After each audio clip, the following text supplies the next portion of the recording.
The Hartsville, Tennessee HAARP electromagnetic attack experiment took place not very long ago, and evidence collected suggests a secret Air Force project. Experiment 1. Large telephone systems were purchased and put into the shut-down nuclear power facility. 2. The Air Force was the paymaster. 3. Government C-130s continually drop material at the facility. 4. Armed guards and military personnel are guarding it. 5. Black helicopters and triangular UFOs have been seen in the area. And 6. Large trucks entering and leaving the area are constantly seen between 2 and 3 a.m. in the morning. The radio station checked HAARP records and found anomalous bursts of electromagnetic pulse energy at the time of the attack and a small earthquake that took place slightly after or slightly later, and it was a 2.4 magnitude quake. Exactly what the tie is between HAARP and the secret activities at the nuclear plant are not known. What is known is that the Air Force and other government agencies have an intense interest in conducting electromagnetic warfare. In the 2025 report put out by the United States Air Force, weather as a force multiplier has some very revealing things. In 2025, U.S. aerospace forces can own the weather as they own the night now through a high-risk effort. The investment to do so would pay high rewards: precipitation modification, storm modification, space weather modification, fog and cloud modification, counter weather, counterattack weather is what they're talking about, and artificial weather, artificial ionospheric mirrors, chemicals, carbon black dust. Some of your chemtrail people are reporting black dust. That's what it is. It's carbon black dust. Communications, computer modeling. That's for this 3D. This is a DARPA operation. Directed energy. There's your attack, probably that took place in Tennessee. Global weather network, smart clouds, nanotechnology, virtual weather, and weather force support element. All part of an ongoing, obviously, DoD operation conducting by the United States Air Force. They're into all kinds of things. Project Genesis, a proposal to the Federation. Carol Marcus. Yes. What exactly is Genesis? Well, put simply, Genesis is life from lifelessness. It is a process whereby molecular structure is reorganized at the subatomic level into life-generating matter of equal mass. Stage 1 of our experiments was conducted in the laboratory. Stage 2 of the series will be attempted in a lifeless underground. Stage 3 will involve the process on a planetary scale. It is our intention to introduce the Genesis device into a pre-selected area of a lifeless space body, a moon or other dead form. The device is delivered, instantaneously causing what we call the Genesis effect. Matter is reorganized with life-generating results.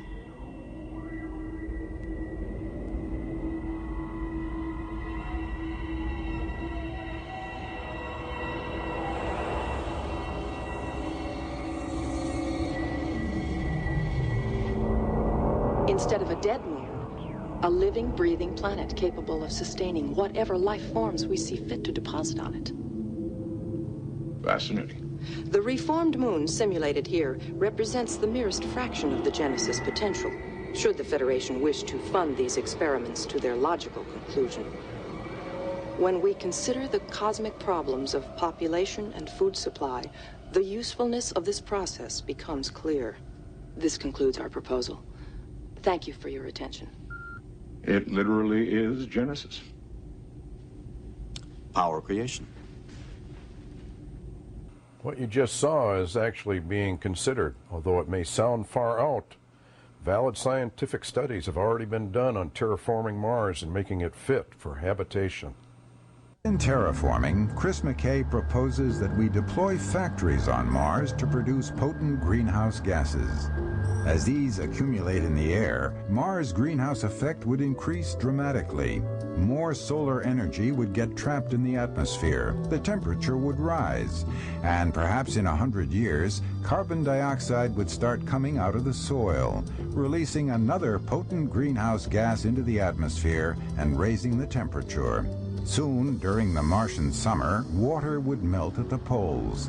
And as some of this water evaporated, another powerful greenhouse gas, water vapor, would enter the atmosphere. The temperature would be high enough to sustain water year-round, and Mars would become a much more Earth-like place. This is the sort of thing that humans are going to be able to do on Mars. We're going to be able to turn Mars into a living planet, okay? And so that while the first settlers on Mars will live in tuna cans, and 100 years later they'll live in domes, a few millennia from now they'll live out in the open, on open grassland and pineland, on a human-transformed Mars. Scientific papers suggest strongly that HAARP and chemtrails are part of a miniature terraforming experiment to ward off global warming. It may also be used to melt part of the polar regions to allow for secret explorations for gas, oil, and mineral reserves.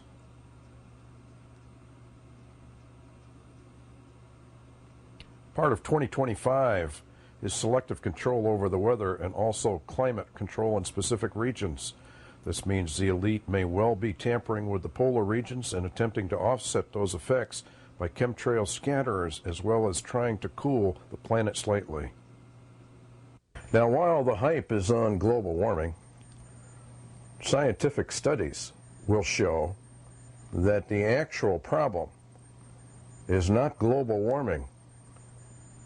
Global warming is a precursor to something far more devastating. It's an ice age. And according to scientific studies, we actually sit on the verge of another ice age. Now, you have to understand something here. You have to understand that these people, with their scientific studies, embrace a concept, and they will act on that concept. It doesn't matter whether it's true or not. What matters is that they think it's true. And if they think it's true because they have the money and the power and the position to get things done, they're going to go ahead and move on what their consensus is for a particular subject. If you study the papers, an ice age is really what they're worried about.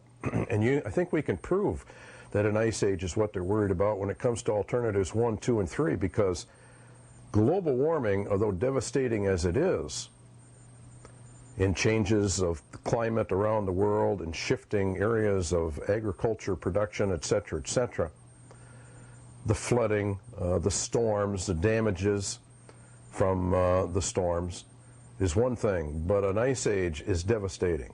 It's devastating for a number of reasons. The ramifications of an ice age are severe. Your agriculture basically is destroyed. And if these things can occur as rapidly as scientific evidence says they can occur, within the 10 to 20 years, you would have effectively all northern hemisphere agriculture come to a grinding stop. That means, as you probably already know, massive global starvation.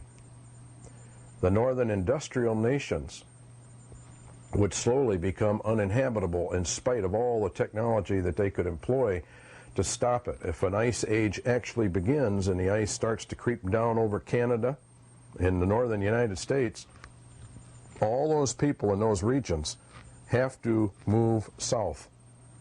The southern regions are already inhabited. And that would mean massive warfare, because the northern populations would have to move into the temperate regions. Now, what's interesting about this is that the temperate regions are not agricultural intensive. Highly mountainous, jungles, etc., etc. And although that might change in a rapid approaching ice age, it would just devastate all agriculture and food production. And the world would, at that point, if it went into an ice age, would be only able to sustain a very small population, and that would have to reside in the temperate regions, the temperate zones. Now, if you could slow down global warming via the HAARP projects or through chemtrails, you would then, according to the scientific studies, slow down an impending ice age. You might even be able to stop it.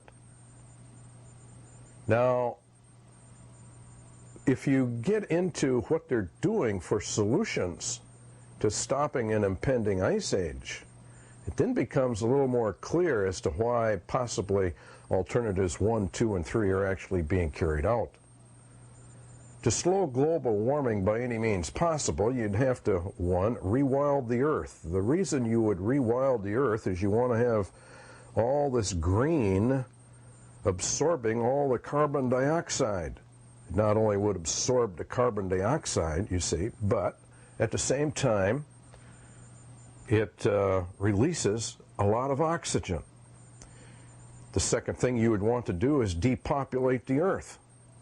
You've got to somehow depopulate the earth so that if you fail in your attempts to control global warming, then, you see, you have an area to move down, and that's possibly why you're finding AIDS and Ebola and all these diseases showing up in the temperate zones. Africa, for example, has been severely targeted. A number of places in the temperate zones are being decimated by AIDS. Your Ebola outbreaks have come in those regions, etc., etc. Now, they could also use scattering agents. We're going to show you some scientific proof that they're using scattering agents, which, to the observant, we call them chemtrails, and they're really reflective scattering agents to deflect sunlight back up. And it was estimated by Dr. Teller that if only 1% of the sunlight could be reflected back into the outer space and not absorbed by the Earth, that would be sufficient to stop global warming. Now, the next thing you could do would be to dig underground facilities, because you might have to go underground if you could not make it above ground in the northern regions. In other words, you could build massive underground complexes. It's very, very Indian, very, very interesting, I should say, that the Hopi Indians and their prophecies claim they came up from huge underground facilities during the last major cataclysm on Earth, which would have been the flood of Noah. Now, the other thing that you would do in a ice age, impending ice age, depending on how severe it got, you might want to set up Mars bases to repopulate the Earth when they get the ice age under control and they can make it recede. Or, in lieu of, they could, of course, attempt to stop it. Now, basically, how are you going to get the people, number one, to move out of the rural districts and rewild the planet? You'll find this under Rio and Agenda 21, et cetera, et cetera. There's no question that they are intending to rewild the Earth, and particularly North America. At least 50%, and if you actually take a look at the maps, about 80% of the land in the United States is to be rewilded, or we could say depopulated, and moving people into the mega city areas. But how could you do all this? How could you get people to go along with it? Well, there's only one way, actually. The rich men of the earth have studied human psychology. They know how the human mind works. Religion, they know, is the opium of the people. Therefore, why not set up a system whereby you can bring in a false Messiah? This false Messiah then rules over the earth with draconian legislation. He gets away with it because everybody thinks he's Messiah, he's God, and they know they're in trouble. You see, you bring the earth to a point of severe trouble, just like Iron Mountain suggested, And then you bring in a Messiah, you see, to offset that. Then the Messiah, being God, can then clean up and cleanse the earth. The Messiah, God, can depopulate the earth. He can destroy as many people as he wants in the name of God. I mean, after all, this is God himself down here. And if he says a certain group of people just are not fit to live on planet Earth, the whole population, being now in serious trouble, would of course go along with it. And this is very serious, because this is really what this is all about. Behind the whole thing is, of course, Satan's attempt to sit on the throne of Jesus Christ on planet Earth as the King of Kings and the Lord of Lords. And he's using the rich men of the earth to do it. So it's very, very interesting how all of this fits together. We're going to now go into, is there an ice age coming? Which leads right directly into depopulation. Mass human genocide is on the agenda. There's enough evidence to support it. There's several books out on the market that substantiate it with records that the population reduction of down to what they call a sustainable level is in fact in the offering. If they have to use a false Messiah to do it, they'll do it. If they can get away with it through chemical means, or if they can get away with it through biological warfare means, they will do it. The chemtrail situation is such that we believe that the chemtrails are a two-pronged sword. Number one, it is a scattering technique, that's for sure. There are some DARPA experimental trials going on, Defense Department operations, to check up on three-dimensional radar mapping, et cetera, et cetera. But I also believe, because of the materials that they're using, they're experimenting with biological agents. And they're also experimenting with weakening the immune systems, so that if they fail in every other means, all they got to do at that point is to spray the population. And phase two, because of already weakened immune systems from the chemtrail operations and people getting sick all over, and that's a fact, that's an established fact, then you've got something entirely different. You would have mass genocide virtually all over the world, and the population could be shrunk drastically in a very short period of time. It's very, very interesting that an evangelist had a vision about the United States of America, and in that vision he claimed that there was a gas warfare attack that came up from over the North Pole and decimated the United States of America. Millions upon millions upon millions of Americans were dying, he said, in the streets, screaming for mercy, screaming for compassion of the Lord. And of course, because they rejected God, they're in trouble. They're in trouble not only here and by dying, but they're in trouble after they die as to where they're headed. That's another subject, that's another tape. The point being that we have enough evidence to prove that even if an attack came over the poles and appeared to come from another country, we know how the Illuminati works. It would be an attack on their own people. And that's exactly what Jeremiah the prophet says about the Antichrist and America. He says that the King of America actually, literally, when this goes down, and we don't know when that is, but it's sooner rather than later, when it goes down, it's a result of orders that are coming right direct from our own government to destroy the population of America. Global Warming and Ice Ages, and it's a paper written and chaired by Dr. Edward Teller, father of the H-bomb. While the magnitude of the climate impact or climatic impact of greenhouse gases is currently uncertain, the prospect of severe failure of the climate, for instance, at the onset of the next ice age, is undeniable. The proposals in this paper may lead to quite practical methods to reduce or eliminate all climate failures. Notice how they word it. The onset is undeniable for the next ice age. Greenhouse warming of the Earth due to human activities is a possibility. Moreover, one for which mitigative or remedial actions of the type proposed here can at once be deliberate and effective.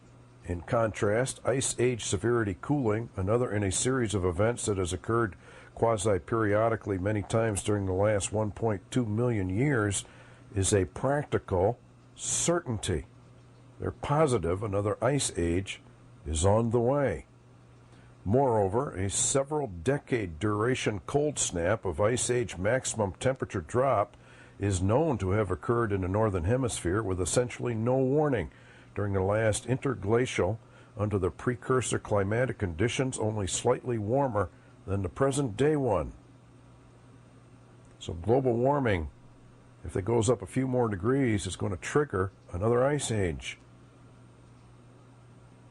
A repetition of the 7-decade cold snap might reduce arable land worldwide at the very least 1% per year following its abrupt onset, a rate that would result in large-scale famine on single-decade time frames as planetary food reserves become exhausted. So that's what they're afraid of. And this, of course, leads to population reductions, mass genocide. We estimate that substantial worldwide reduction in fossil fuel usage over the next several decades will not occur without substantial likelihood of inducing major conflict. If the United Nations were to bring in severe restrictions on fossil fuel use, it could well bring war. Thus, the UN must be brought up to a position of absolute authority and with a peacekeeping army capable of enforcement of UN directives under State Department Document 7277. The Illuminati agenda, according to Mason Albert Pike, is a major war in the Middle East, which is outlined in Isaiah 17. That war will also be the means which allows the UN to bring in Phase 3 of 7277, disarm the entire world, and become the global dictatorship as foreseen by Prophet Daniel in the book of Revelation. Million years, the Earth has been much colder than it is now. And the regions where most of our food comes from were too cold to grow any food at all. Scientists have recently discovered that there has been a long series of recurring ice ages in the last few million years, with relatively brief periods of warmth in between. Each of these ice ages has lasted about 90,000 years on the average, while the warm interglacial periods between ice ages have averaged only about 10,000 years. This long cycle of major ice ages, approximately every 100,000 years, suggests that we can expect another one sometime soon. But what does soon mean in ice age time? And how much warning are we likely to have? And is there anything we could do about it even if we had some warning?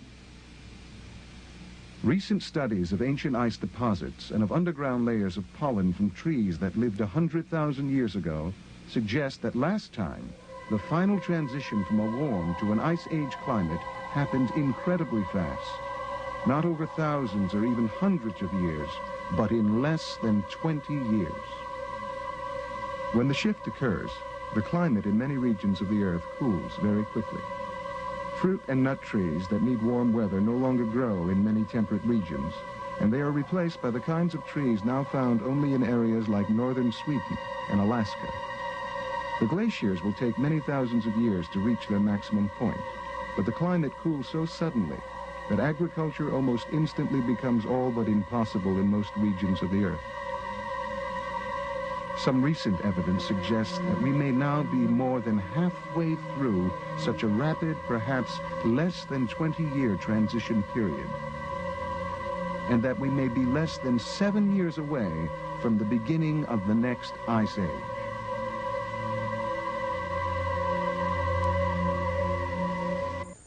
The chemtrail mystery and global genocide. Dr. Edward Teller suggested that we use scatterers to deflect the sunlight. The sooner the better, he said. The simplest plan is to put into the high atmosphere small particles that scatter away 1 or 2% of the sunlight. In other words, they spray it into the air. Chemtrails, the video, goes into this at length. Excellent video. Sign? Is this their personal mark here, or is it a satellite targeting? Those that discredit the issue would often try to explain this and say that the aircraft are simply operating at different altitudes and it's a customary and normal maneuver. Unfortunately, I don't think that explanation is satisfactory because one always needs to look at this issue in terms of historical context. It's extremely important to consider the range of experience to us with aircraft since the end of World War II on a continuous basis, not on an isolated instance. So that's the number one problem that you have to deal with, is there simply is no record of such flight activity. You see it every day. You don't. I come up to Albuquerque. I live out in the middle of the desert.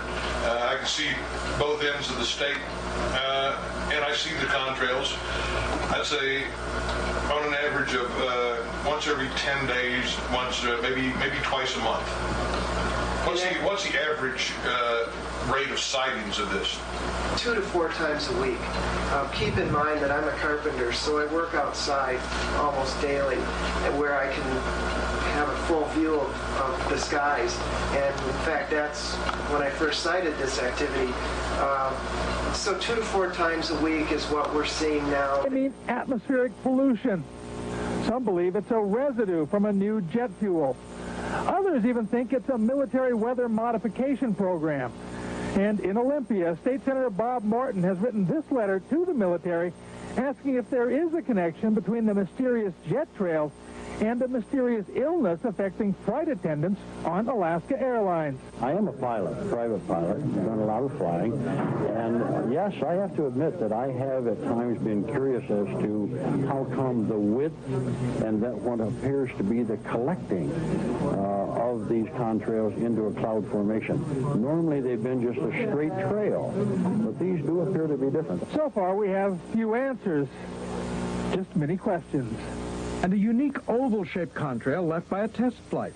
Watch as it drift all the way across the state for 6 hours, and finally form a huge cloud 60 miles long. Scores of contrails left by commercial flights turn into one enormous cloud, an astonishing 800 miles long. The tremendous HAARP, electromagnetic type of activity that's been going on all day. I mean all day long. It's just tremendous. There's herringbone, fishbone, I mean all kinds of it. And it's streaming this particular time in the afternoon from the southwest to the northeast. It's like it would be streaming. A lot of electromagnetic pulse activity in the atmosphere. Even up there, you see some of it up there. But there it is. And it's right overhead. We have all this streaming toward the east from the west. And my theory is, now I'm repeating, it was absolutely clear 10 minutes ago. There were no cloud patterns at all overhead. None. My theory is that there has been a HAARP pulse, an electromagnetic pulse from somewhere that took the moisture in the atmosphere and made these clouds. And you'll notice that there is definite electromagnetic influence because of the pattern. Because chemtrails are being seen all over the world, and because no one is allowed to do these things without top government approval, then a power higher than the individual nations is directing this effort. Couldn't be done any other way. And that leaves only the Illuminati, because this is a global effort. These trails are being seen virtually all over the world. In the paper Global Warming and Ice Ages, the corresponding scattering systems may be ones of choice within this preferred class of quasi-resonant scattering units, simply because a dye-bearing fluid could be stratospherically dispersed from an airplane tank as a suitably fine aerosol. That's exactly, of course, what chemtrails is all about. There are many, many pictures of this. Such a system might have to be comprised of scatterers designed to have a stratospheric residence time significantly less than 5 years, so that they would vertically exit the stratosphere before they migrated in latitude to unacceptable extents. In other words, they're designed so that they'll fall out and come down to the ground before 5 years is up, and of course that means we get to breathe all that wonderful toxic material. There is little question that the primary purpose of chemtrails is a global effort of the elite to head off what they think is coming in the immediate future. Drastic climate changes are coming in a new ice age. Project Cloverleaf is a most interesting project, reportedly, and although it's been not confirmed, and I don't know how you confirm these sort of things, an airline manager of mid-level claims to have been briefed in 1999 about Project Cloverleaf. It was, he said, a top-secret program of spraying using airline equipment in some cases. In other words, they would go to the airlines, they would install this equipment on the airlines. And there have been mechanics that have come forward, evidently, and claimed that, yes, this is true. They have actually seen this spraying equipment on these airplanes. About 20 employees in our office were briefed, along with me, by 2 officials from some government agency. They told us the government was going to pay our airline, along with others, to release special chemicals from commercial aircraft. The program was of such importance that it needed to be done at all cost. There were not enough military aircraft available to release chemicals on such a large basis as needs to be done. That's why Project Cloverleaf was initiated, to allow commercial aircraft to assist in releasing these chemicals into the atmosphere. If the general public knew that the aircraft they were flying on were releasing chemicals into the air, the environmental groups would raise hell and demand the spraying stop, the government officials said. The public does not need to know what's going on, and this program is in their best interest. An interesting concept. All of this makes sense if you view this as a global effort by the Illuminati to slow down their possibly artificially induced global warming to get at the polar regions. They may now realize they've gone too far, or in the alternative, have waited too long to stop the coming ice age. The dark side of chemtrails, eugenics, and population reduction. These two concepts go hand in hand. Do the elite consider the masses of the world as cannon fodder and useless eaters? They certainly have said so. Do they long for the day when they can murder them via mass genocide operations conducted secretly so they can get away with it? Using methods not detectable so no one could blame them, required the advent of biological warfare and a means of worldwide dispersal, a form of non-lethal warfare. It is actually a plot hatched in the bowels of hell itself, for by weakening the immune systems and causing people to die slowly from manufactured strains of biologicals for which there is no seeming cure, the victims turn to the pharmaceutical cartels and spend huge sums for drugs to cure their illness. Thus they are robbed of their health and their money before they perish. There is a huge interlocking cartel in the world, the Illuminati, government, military, pharmaceutical, medical complex. It's simply called the New World Order.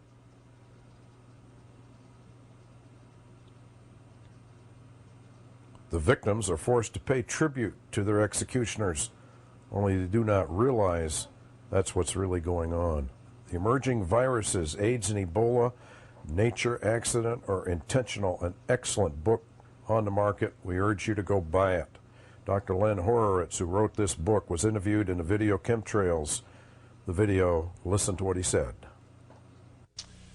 The warfare was directed at other countries. Why would our own military or our government want to weaken the American people at such a time when we've got China and Russia as potential enemies? Well, the concept of Russia and China being potential enemies is as foolish as the Arabs believe that the Israelis, and the Israelis think the Arabs are potential enemies. The Jews think the Muslims are potential enemies. The Muslims think the Christians are potential enemies. I mean, you actually have the separation of the sheeple to divide the sheeple to conquer the flock being implemented in a globalistic agenda. So really the globalists are behind Chinese development today. All third world nations now have virtually come under the control of world banking powers, and there literally are very few families that are running the entire globalist agenda. Now, in that agenda, when you consider their documents, you begin to understand why they have called for and published their desire to reduce half of the United States' population.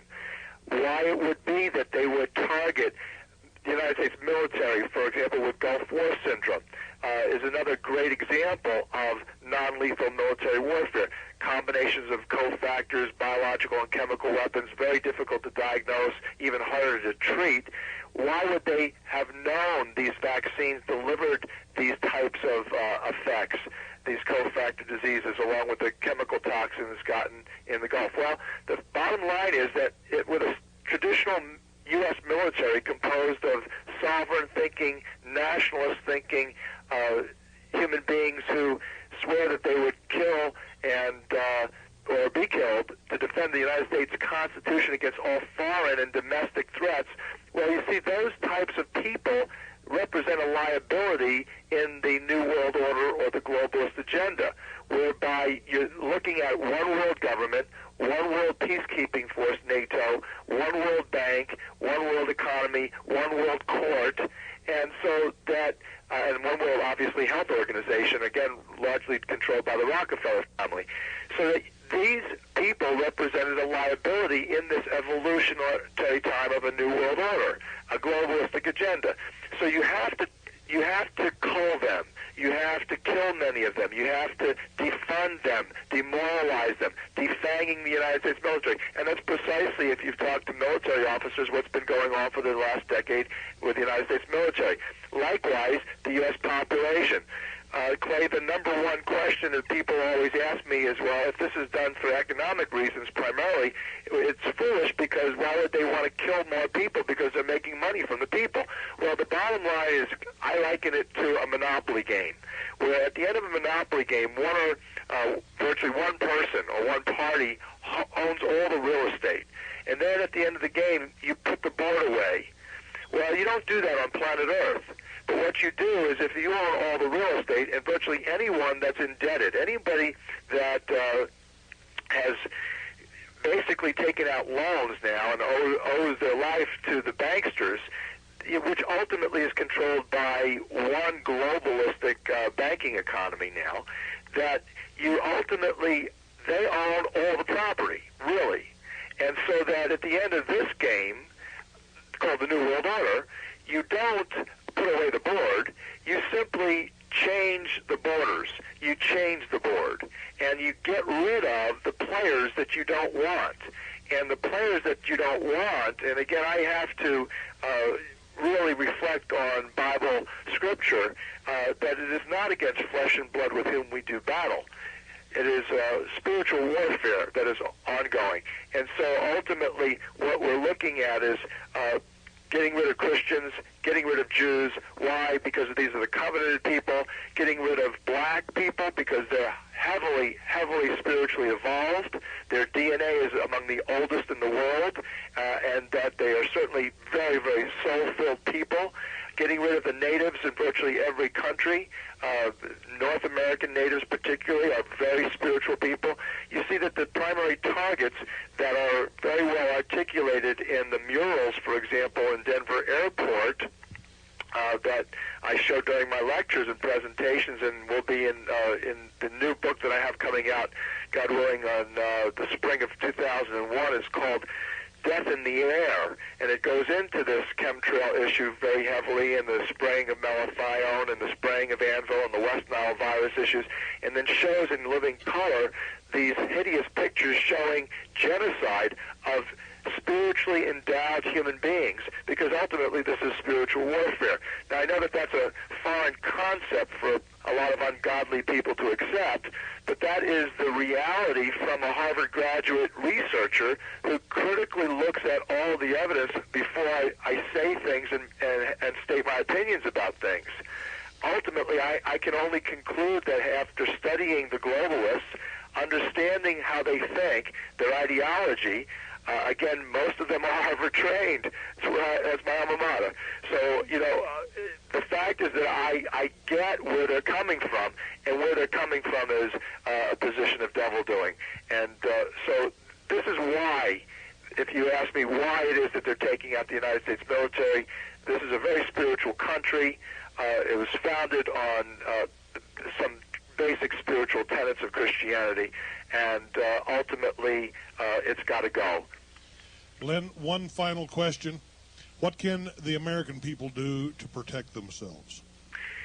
Well, I suggest people get the book called Healing Celebrations. It deals with the 5 steps: detox, deacidification, boosting immunity every way possible, then going on and doing oxygenation and bioelectric therapies, Clay, and then the spiritual correlates and antecedents. 5 of the most important spiritual lessons we need to learn in order to have miraculous healings and stand firmly in the by grace and God's grace in the Holy Spirit of divine protection. That's ultimately what we need to do. Eugenics and the Georgia Guidestones. The Georgia Guidestones outlined the entire agenda of the elite and were put there by secret societies called mystery. In the Bible, they outlined the New World Order and a massive genocide planned to do it. It's an incredible monument located on a high hilltop in Elberton County, Georgia, and made of solid granite monoliths. Though these stones are engraved in 8 different languages and contain 10 guiding principles to govern the New World Order. It's actually a mockery of the 10 Commandments. The chief guiding principles concern eugenics. 1. Maintain humanity under 500 million in perpetual balance with nature. 2. Guide reproduction wisely, improving fitness and diversity. Maintaining humanity. In order to maintain humanity under 1/2 billion people, you must exterminate 5.5 billion or more of them to drop to that level.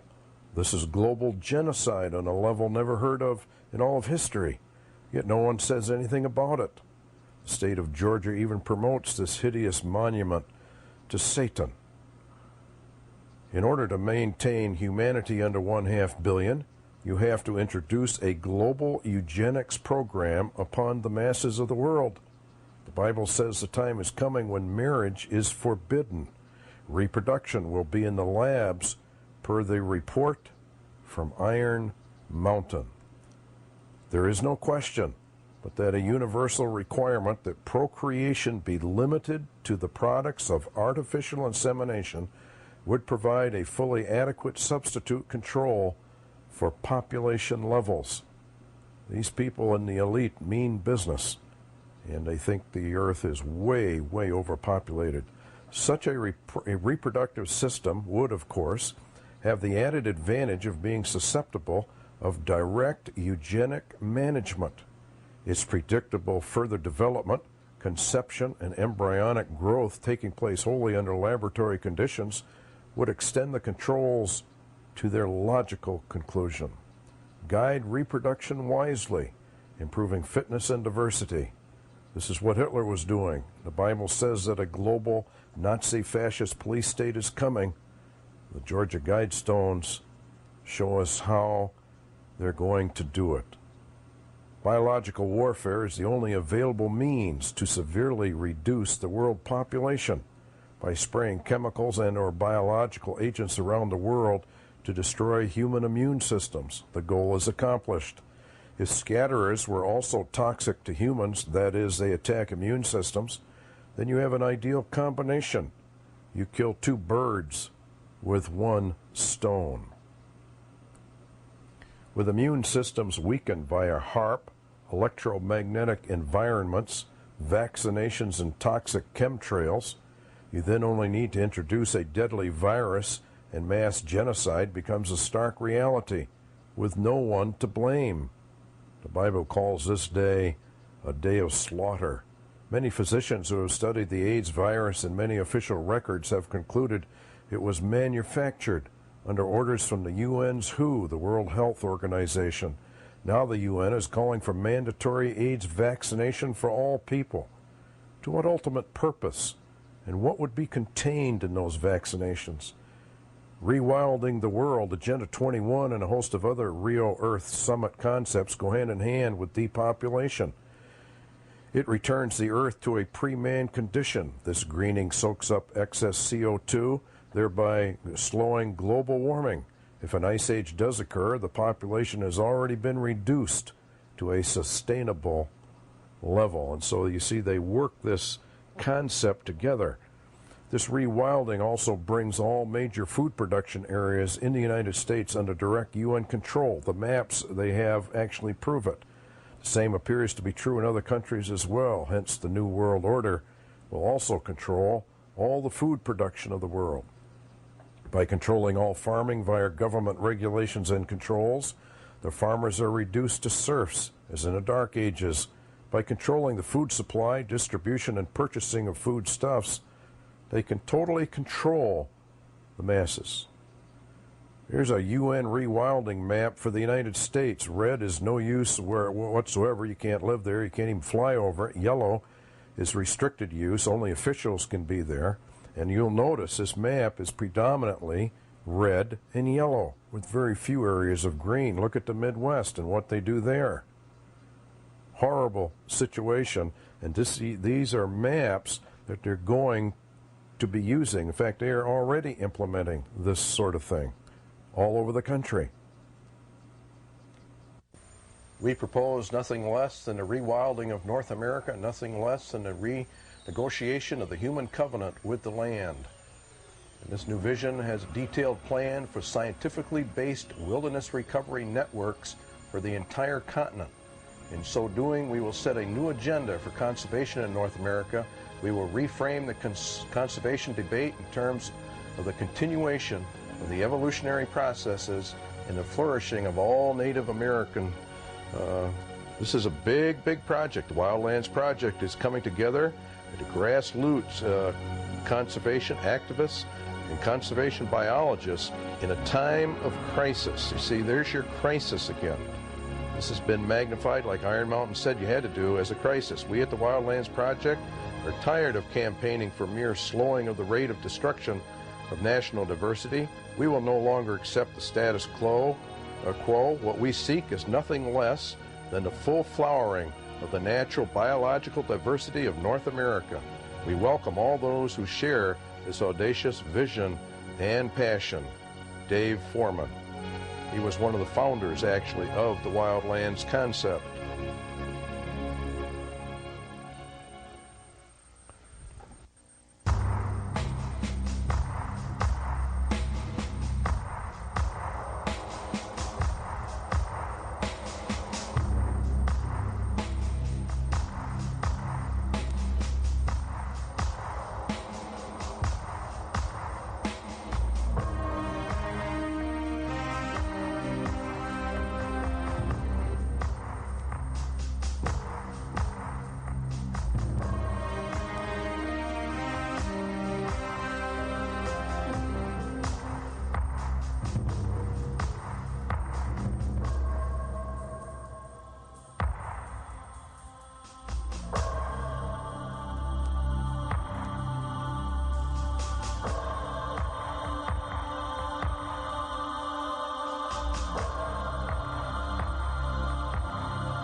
But below grounds, as manicured as the guests, a secret government facility was operational from 1962 to 1995.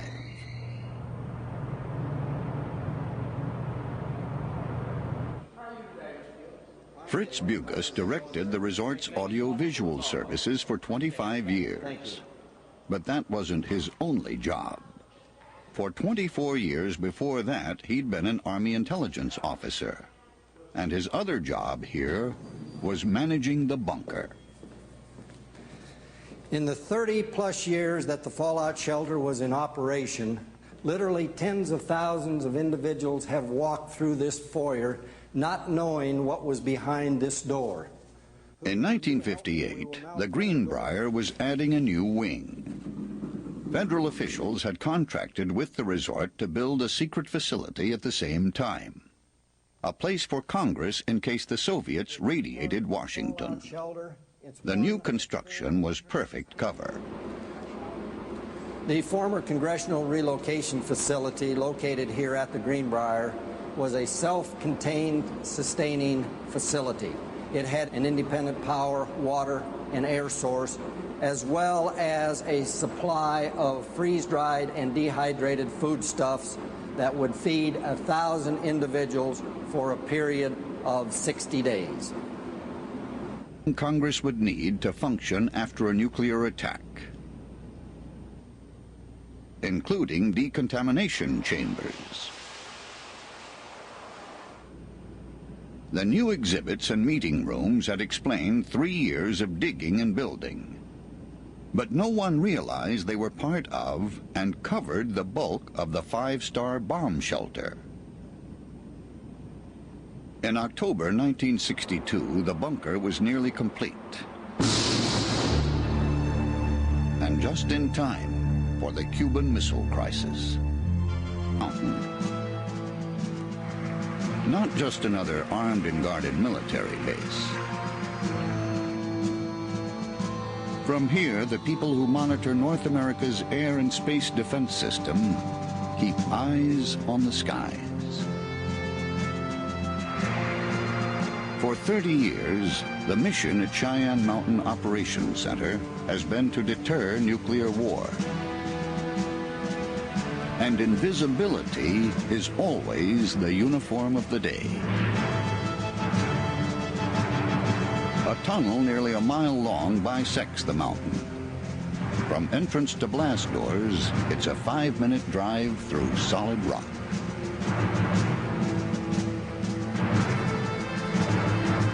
This is where more than 1,400 U.S. and Canadian military personnel watch everything that moves in Earth orbit and below. They do it with electronics and sensors that track satellites, manned space vehicles, aircraft, space debris, and missiles.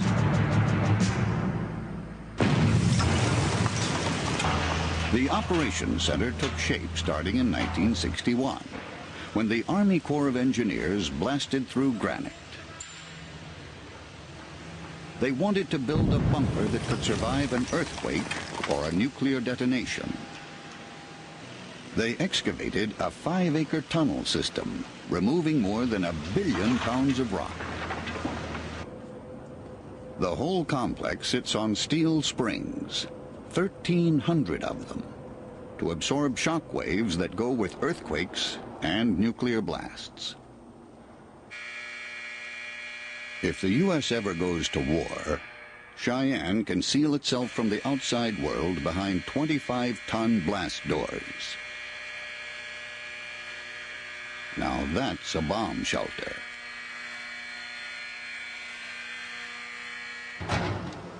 In emergencies, Cheyenne is self-sufficient.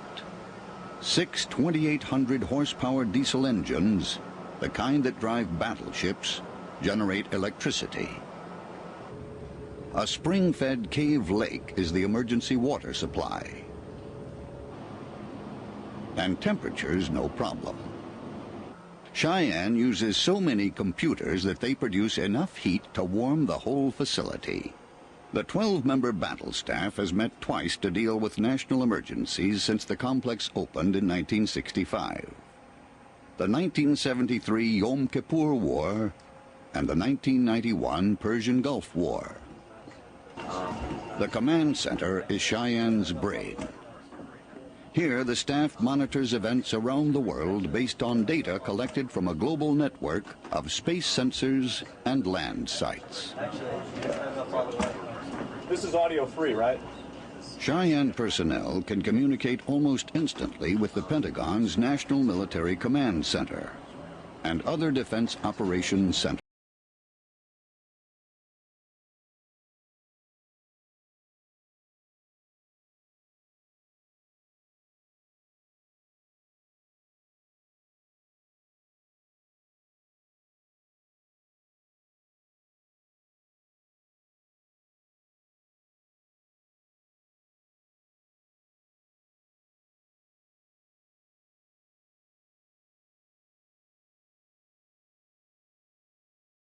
REMF parity is 345. Analysts in the Space Control Center track more than 7,000 objects orbiting the Earth and can resolve attacks, threats, and other problems in space. For modern warriors at Cheyenne, this is the battle zone. Clean, well-lit, air-conditioned, and enemy-free.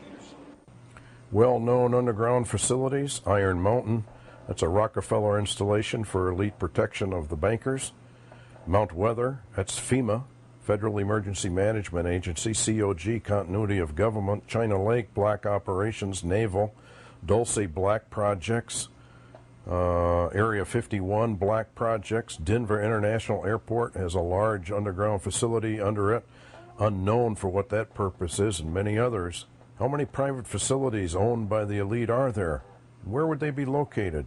They could be located in remote regions all over the world. You'd never know anything about it. The general public is slowly being conditioned for a major disaster by television, books, and movies like Deep Impact and Armageddon, with the implication, or the implementation rather, of martial law and elite selection for survival.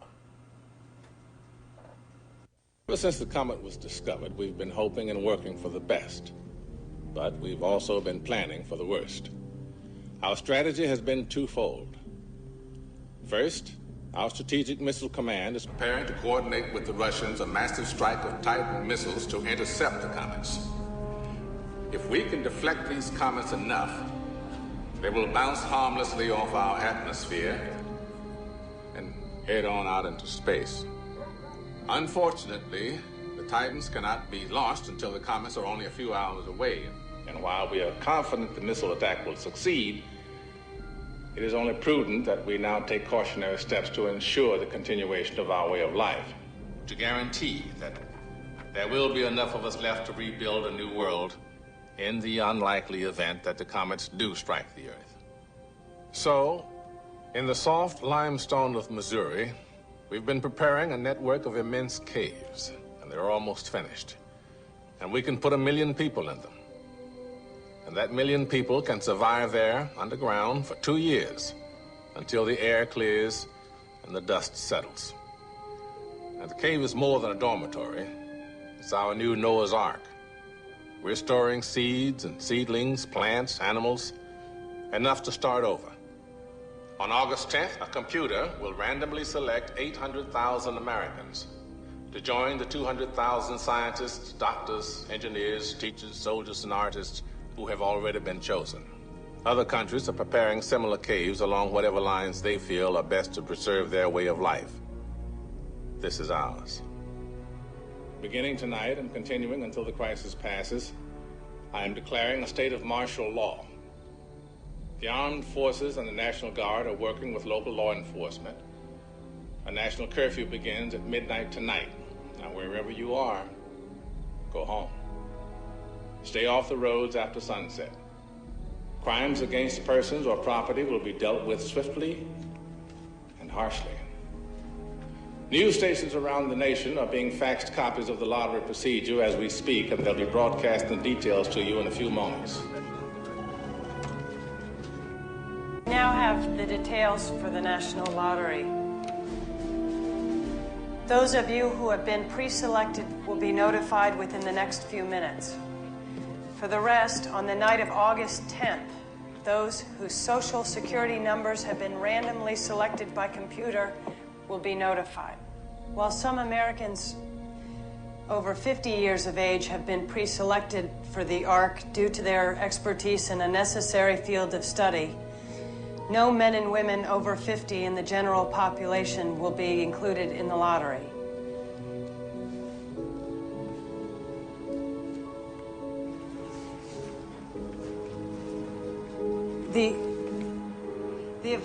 The evacuation of those who have been selected for the ARC will take no longer than 2 days beginning on August 12th. During this 2-day period, no unofficial travel will be permitted. Those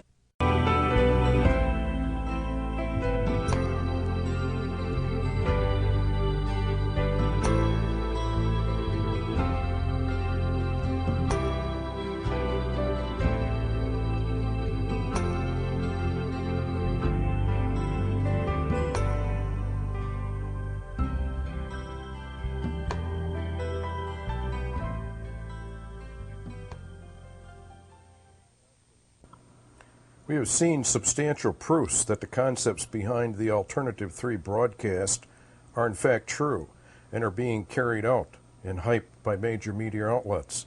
The third alternative, Moon and Mars bases built in the strictest of secrecy, is also a 90% or higher probability. Anti-gravitational propulsion devices remove your weight and size limitations.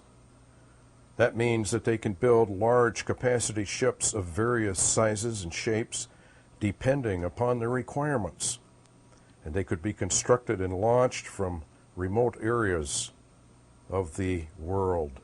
Because weight is no longer a problem, the immense shielding requirements for crew and passenger compartments because of lethal radiations from the Van Allen belt in outer space are very capable of being accomplished. Is it possible that the elite have developed such advanced technology in secret, that they have advanced bases on the Moon and Mars and have had them for some time, as advanced as shown in the movie Forbidden Planet? Simple answer is yes. They probably have. And as we said, there's a 90% or even much higher probability that it's true. With size and weight restrictions removed, then they can build huge ships. Hainebu 2, for example, the German plans that we're going to show you suggested UFOs 400 feet or higher in diameter. Huge cigar-shaped UFOs are being reported, some well over a mile long. Because there are no weight limitations when you're using anti-gravitational devices, then it is no longer a consideration. The consideration becomes, what are you using it for? Large capacity cargo operations, freight hauling for minerals and passengers, as in batch consignments of Alternative 3. These giant UFOs could be built and sent away to Mars or the Moon, and we would not be the wiser whatsoever because of it.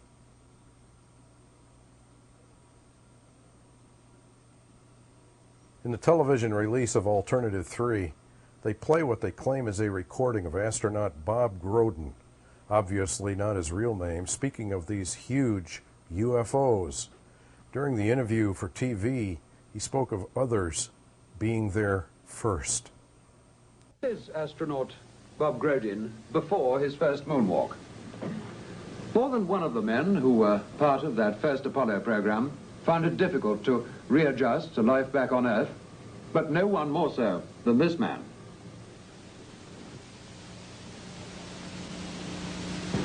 Here he is, as he is today. 5 years on.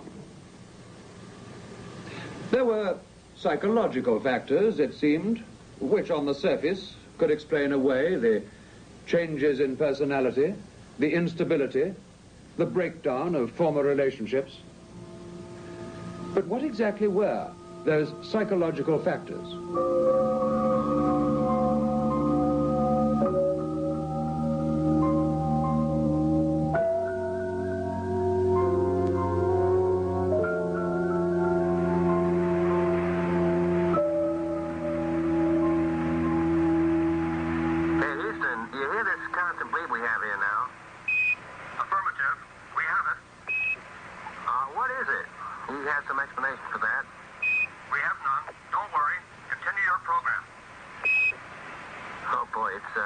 It's really something super fantastic here. You couldn't ever imagine this.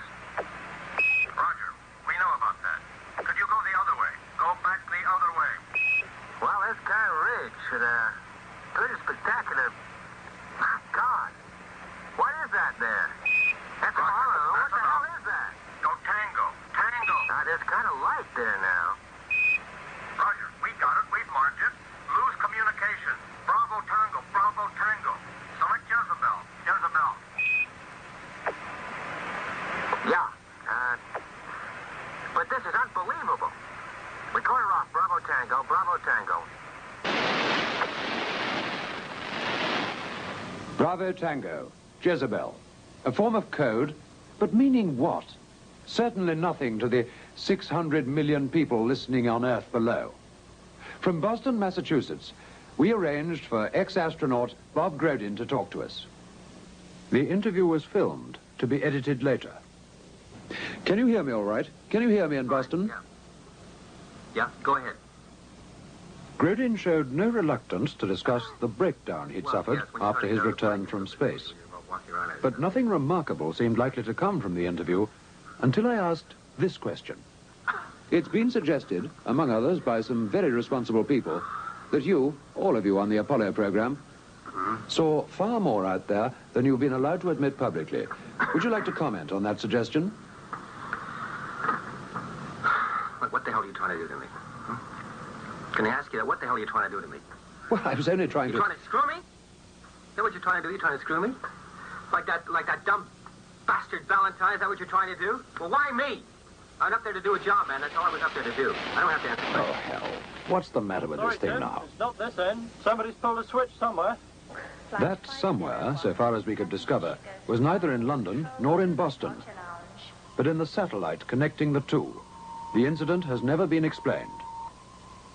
Nevertheless, that one word, Valentine, was enough to send Colin Benson and a camera operator, with some very innocent-looking home movie equipment, across the Atlantic, posing as tourists.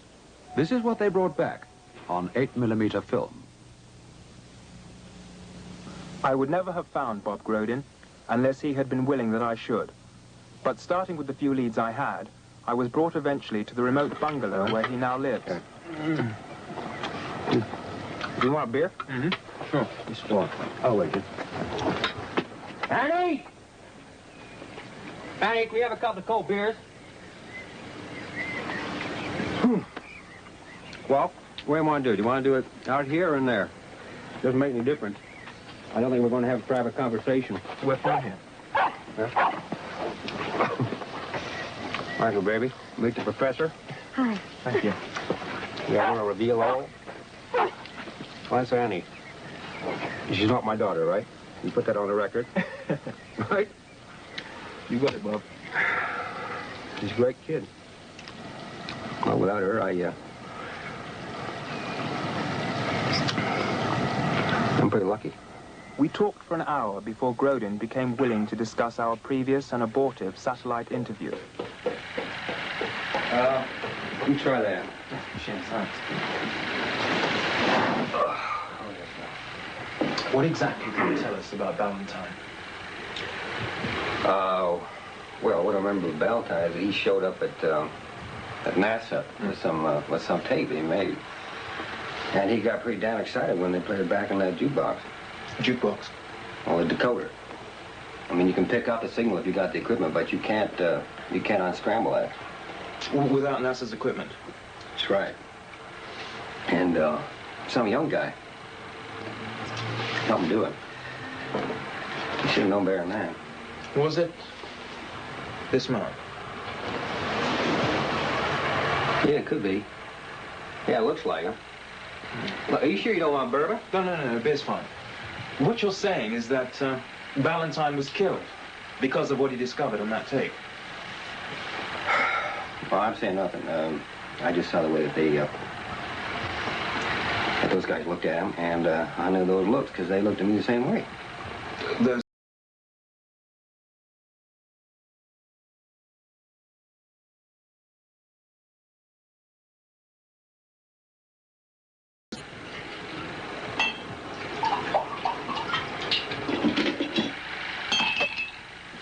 Okay, Bob. What did happen out there? The moon landing? Well, we had kind of a big disappointment. And we didn't get there first. What do you mean?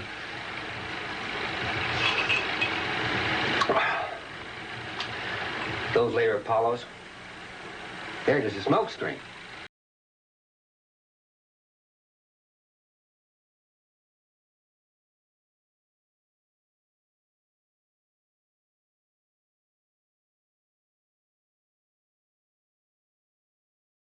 First out of space.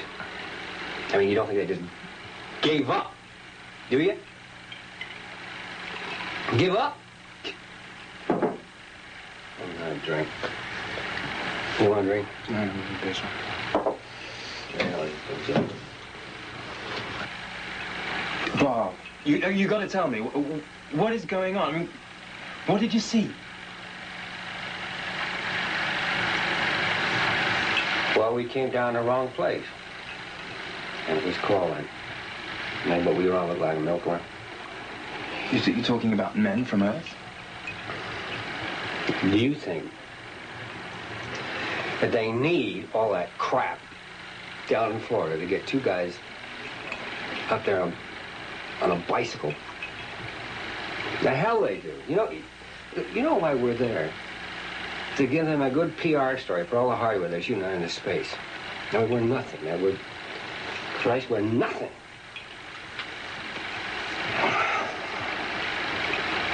You know why we're there? To keep you bums happy.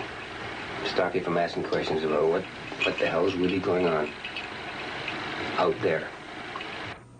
While Grodin is an actor, did the producers of Alternative 3 know for a fact that this portrayal is close to accurate?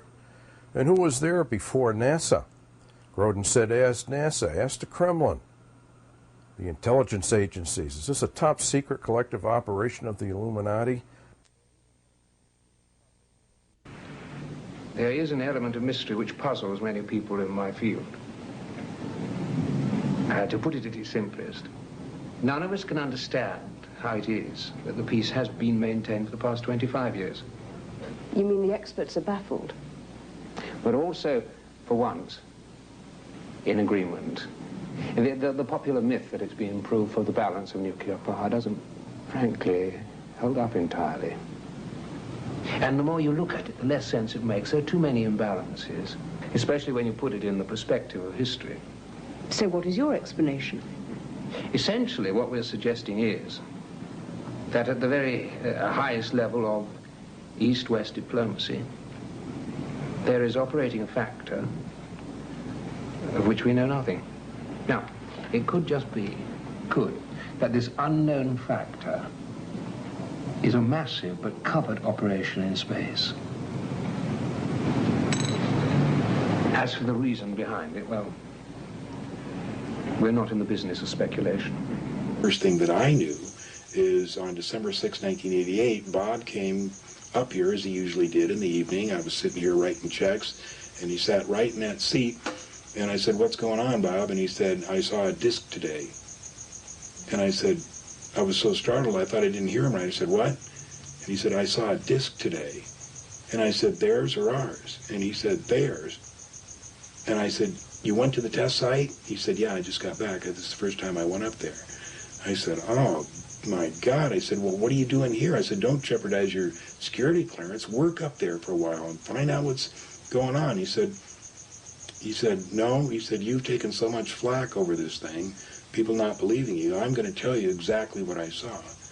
And for the next 3 hours and 47 minutes, he proceeded to tell me exactly what he saw on his first trip up to S4 at the Nevada test site. And basically it was that, yes, we had 9 extraterrestrial vehicles. He told me a little bit about the power plants. He told me that he'd been briefed on the aliens that flew them. He told me that he'd been briefed on a number of other secret things. He told me that we, in fact, did have a secret base on the moon. He told me that we, in fact, did have a secret base on Mars. A number of things, some of which were so unbelievable, had I not known Bob to be truthful, I would have been very suspect. But I had known him for this period of time, and I had no reason to believe that he would tell me anything other but the truth. I should step back a minute and say that when I first saw the craft the first time, it was walking into the hangar, and my impression was, well, this explains all the UFO sightings. This is just a secret military aircraft we're working on, and that's the end of that. It was actually the second time when I saw the craft, when I got to enter it and look over it, and I finally realized what was going on, that this is an alien craft. And of course this was after I read the briefings, and that was a totally different feeling. That was not a feeling of excitement. It was almost an ominous feeling, that a feeling as if you shouldn't even be there. It looked like, if anyone's familiar with Billy Myers sightings, very astonishingly similar to that craft. It was a very sleek, thin-looking, flying saucer-shaped craft. Kind of hard to describe without drawing it, but kind of a typical flying saucer shape.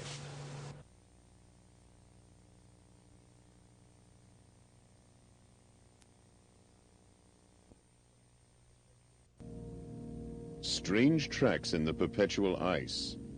They compel us to take notice of an episode in history that crops up over and over again in connection with German UFOs. The German Antarctic Expedition of 1938.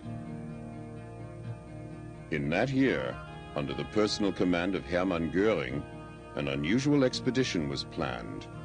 The operation involving the seaplane carrier Schwabenland had been given the mission of conquering land in the Antarctic. The expedition was a success, resulting in an area of 229,000 square miles being claimed for Germany as Neuschwabenland, or New Swabia.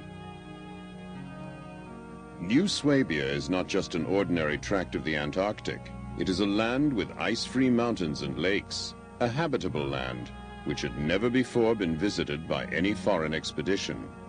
Whole fleets of submarines are thought to have been ordered to New Swabia shortly before the end of the war, among them the advanced types 21 and 23. And as we can see, these photographs ask more questions than they answer. Could it be that during or shortly before the end of the war, Haunebu and Friel flying saucers were transported to secret submarine locations? Towards the end of 1942, the Department SSE-4 allegedly began work on a new improved version of the Haunebu UFO, the Haunebu 2. This drawing shows the basic layout, including the power plant and fuselage. The exterior shape could vary. The dimensions of the Haunebu 2 varied from craft to craft, from an overall length of between 85 and 100 feet, and a height of between 30 and 36 feet at the center. It was said to be capable of a top speed within the Earth's atmosphere of 3,200 knots. The Haunebu 2 was also in all probability capable of space travel. Some versions of the Haunebu 2 already show signs of their combat readiness with the Donar ray gun, which at that time was still in the design stage. This drawing shows the layout of the crew cabin, enough room for a very, very long journey. How far were they meant to travel? Unbeknownst to those involved in Operation Paperclip, there were other scientists involved in the development of very advanced systems, from the larger Honey-Buell systems that were developed in 1939, 42, and 45 that could carry literally scores of officers, to the Friel system, which was a very small vehicle, to a very large interplanetary electromagnetic spacecraft that was at least on the drawing boards, that had cabins for sleeping. We have a prospect of a vast system that made use of underground facilities for the preparation and launching of these most unique saucer craft that literally baffled the Americans and the British. The SS, however, had a more audacious plan. There were, at least on paper, plans for a giant Haunebu spaceship with a diameter of over 400 feet. And if the reports are correct, there was even a 230-foot-long Haunebu 3. Just before the end of the Second World War, Department SSE-4 planned to build its own gigantic UFO space station. It was to have been assembled in the old Zeppelin hangars. Its name? The Andromeda Machine. Weights of more than 100 metric tons wouldn't have posed any difficulty to the Vril gravitational engine. Where did the inspiration come? If we look back at the history of the ancient Near East, keeping in mind that the German philosophers were some of the best Orientalists, the work of Friedrich Delitzsch, who was one of the foremost Assyriologists.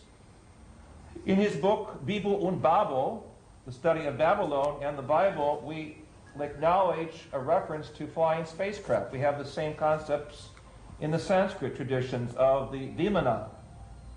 The Germans were clearly well aware throughout the history of some 12 to 6,000 to 3,000 years, depending upon Oriental and Near Eastern history, that these craft did exist, and thus began in the 30s a very intensive effort to try to look at these exotic systems that could cross, as it were, the space barrier and open the window to contact with other worlds. It's this very unique scenario, the contact with other worlds, that is the most important part of the history of the Third Reich. For how does this type of experiment arrive on the scene? That is to say, the genetic experiments. How does this type of experiment arrive on the scene? That is to say, the ability to come up so quickly with such a vast category of different space systems of flight and navigation.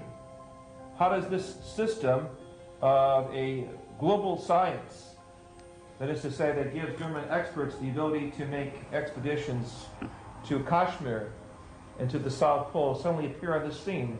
Obviously, there are higher connections. Germany would be the most unique place for a contact that would be made by higher intelligence, since it was in the leadership of the scientific industry in the 20th century. Clearly, it was the place where some of the best scientific minds were assembled in the world.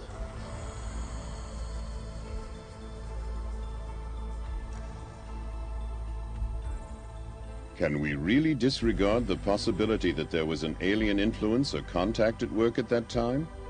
What could this structure, photographed on the Vril testing ground in the autumn of 1943, possibly be? A Vril 7 engine being tested? Possibly. But mightn't it also be a spaceship from Aldebaran?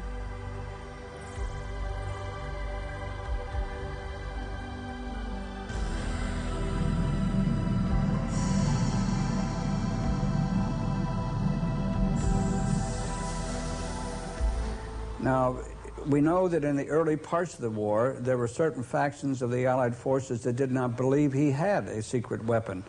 And it wasn't until the Americans made much emphasis of this that they began to look at it seriously, and indeed did discover that Hitler not only had a secret weapon, he had what we would call today a UFO or spacecraft. He had one already off of the drawing board and flying, and it was capable of 1,200 miles an hour, vertical takeoff, 90-degree changes, and much like a helicopter, and of course was far superior to anything the Allied powers had at that time.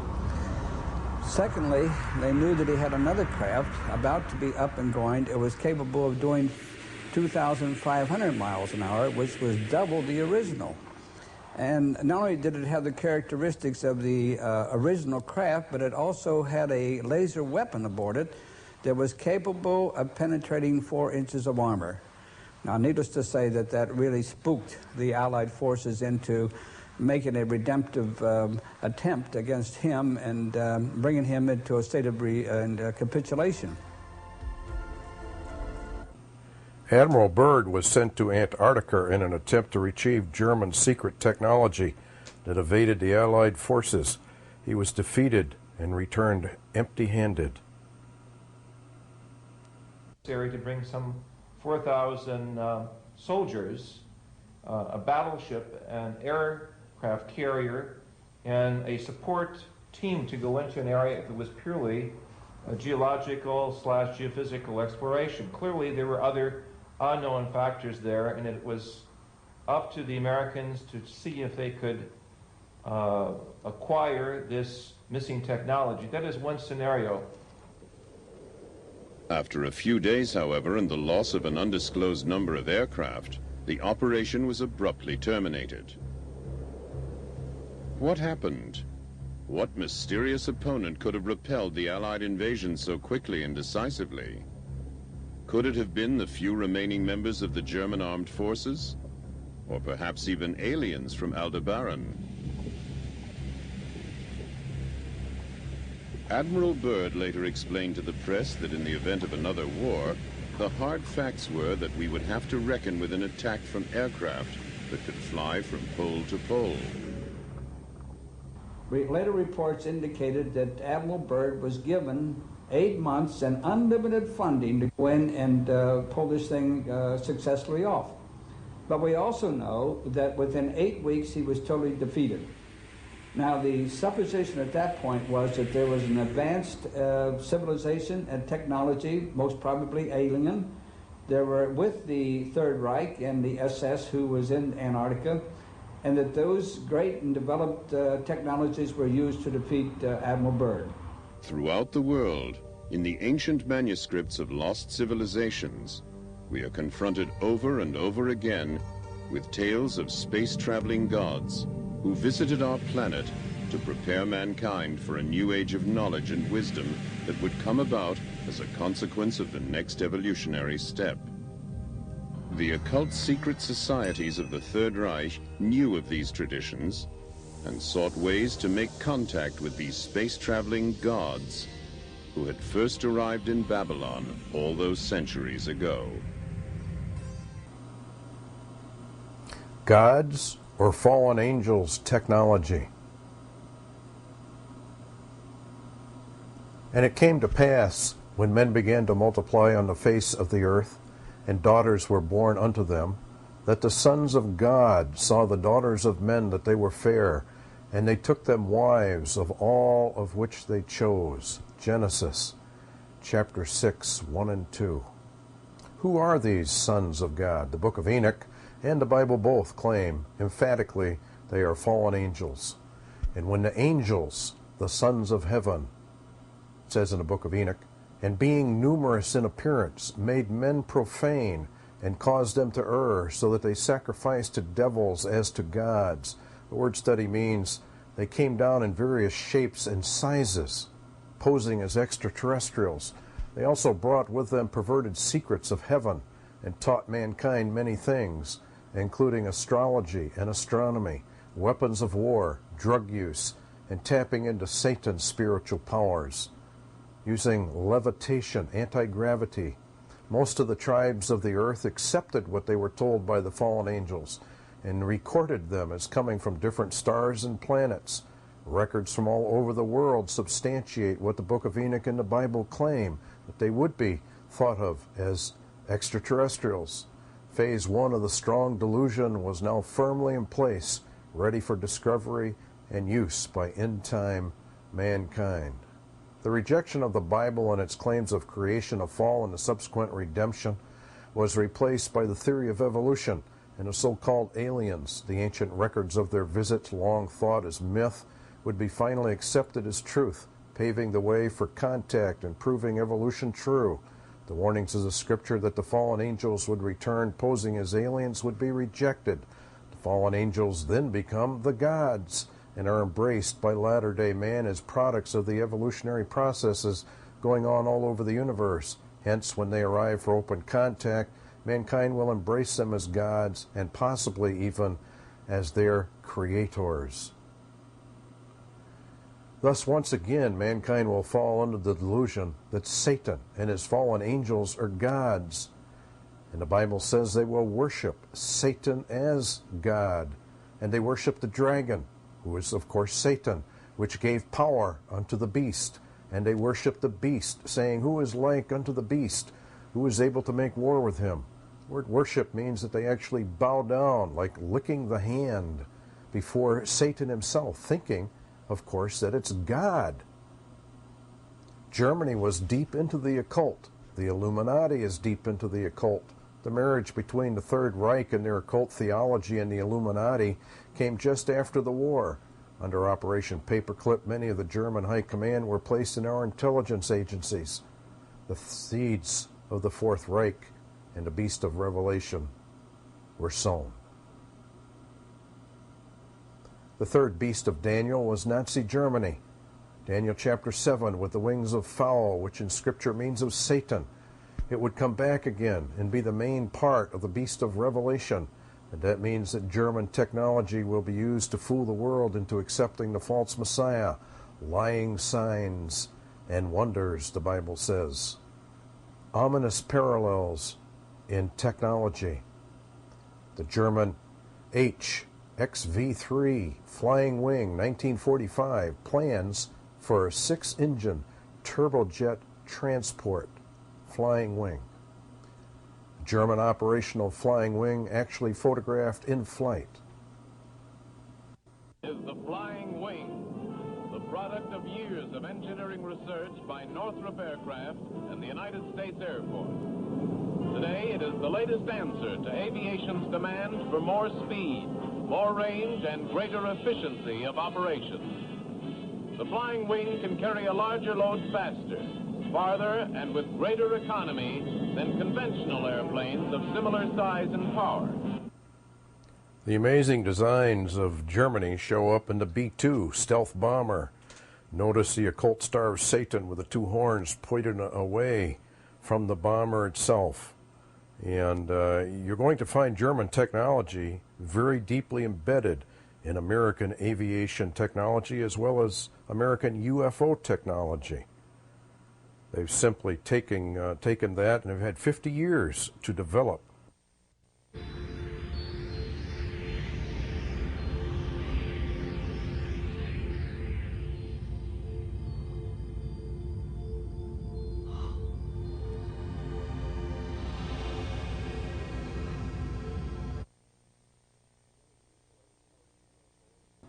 Many people are reporting UFOs that make no sound and are delta or triangular in shape.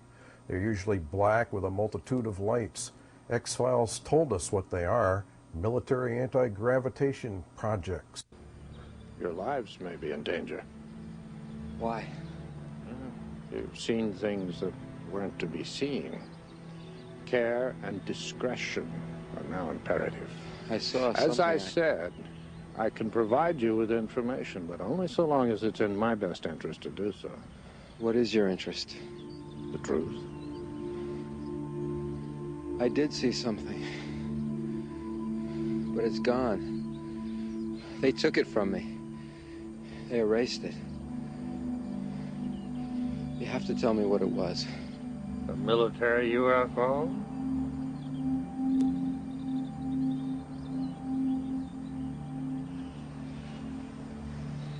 Mr. Mulder, why are those like yourself who believe in the existence of extraterrestrial life on this earth not dissuaded by all the evidence to the contrary?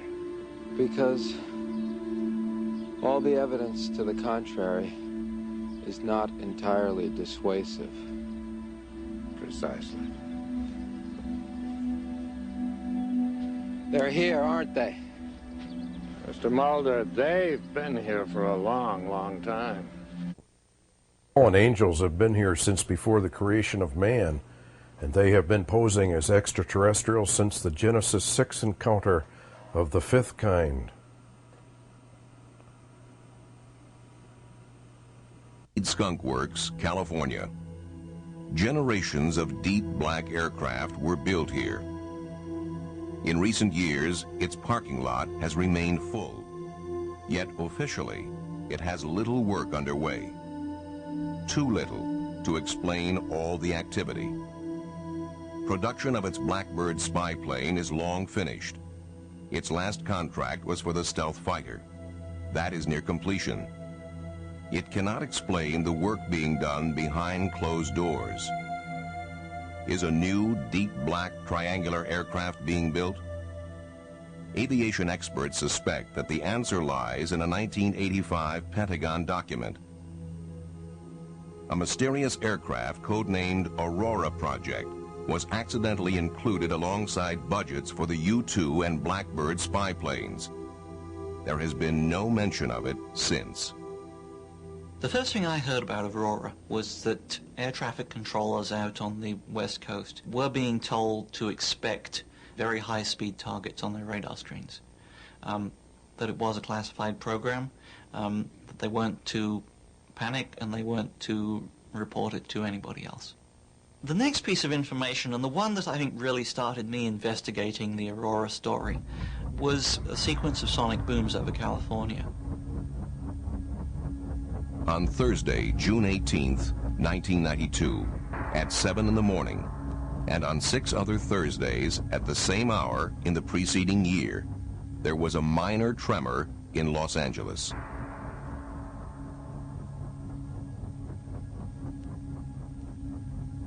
Spurred on by telephone calls from worried residents, Jim Morey of the U.S. Geological Survey set out to discover what was causing this unusually punctual earthquake. At his disposal is a network of seismic recording stations. He quickly established that it was a double sonic boom from a supersonic aircraft. Morey compared the signature of the aircraft's sonic boom with the patterns produced by those of the space shuttle landing outside of Los Angeles and by the SR-71 Blackbird on its world speed record transcontinental flight in 1991. It was completely different. The size and spread of the boom was unique. We actually have quite a few sonic booms in Southern California. One of the reasons is that the space shuttle lands at Edwards Air Force Base, which is in the desert here. It's possible to tell the direction, the speed, and the height of the object that's producing the sonic boom if you have good instrumental recording. So for these mystery booms that we saw, it's clear that they are flying offshore. Because we don't have any stations there, we don't have very much data, so we really couldn't get an accurate estimate of how fast that particular object was traveling. All we can really say is it was traveling faster than the speed of sound. The official explanation was that U.S. Navy fighters were responsible, but few experts were convinced. The breakthrough came when Bill Sweetman received an eyewitness drawing of what he felt could only be the Aurora. I'd written a couple of Aurora stories suggesting that the evidence was accumulating that something was out there. And I received in the mail a sketch and a note from a man named Chris Gibson. This eyewitness is one of the best in the business. Chris Gibson was a member of Britain's Royal Observer Corps. He was part of their elite international recognition team, one of the top military aircraft observers in the world. One day in 1989, while working on an oil rig in the North Sea, a colleague called Chris outside. There was a formation of 4 aircraft. The lead aircraft was a KC-135 Stratotanker, and off its port side were 2 F-111 fighter bombers. Off the tail of the KC-135 Stratotanker was a black triangular aircraft. No wings, no tail, a perfect triangle. And there's nothing that I've ever seen before.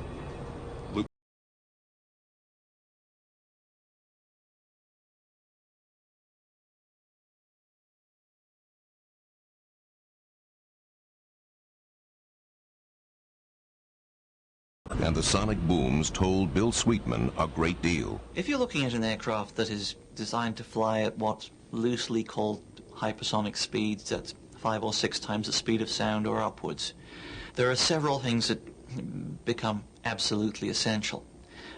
One is that you require a very high degree of sweepback on the wing leading edges. Otherwise, you start getting into severe problems of drag and aerodynamic heating. As you go into this very slender shape, you still need to have a lot of volume in that shape for fuel, for propulsion, for crew. And the best way to provide that is to blend the wing and the body together. You get a very characteristic, highly blended triangular shape, which is, in plan view, identical to what Chris saw.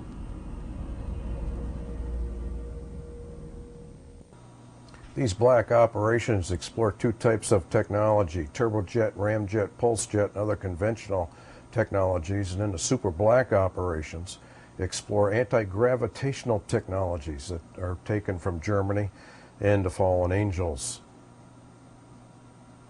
That there's overwhelming evidence that there is a high-speed program out there. Like the deep black projects that came before it, the Aurora's existence is still denied. If the Aurora does exist, its main test base would probably be Dreamland at Groom Lake, Area 51, in the Nevada nuclear test site. But something else entirely is rumored to be flown here: captured alien spacecraft. Dreamland has become the focus of those who say that there is a government conspiracy to cover up alien contact.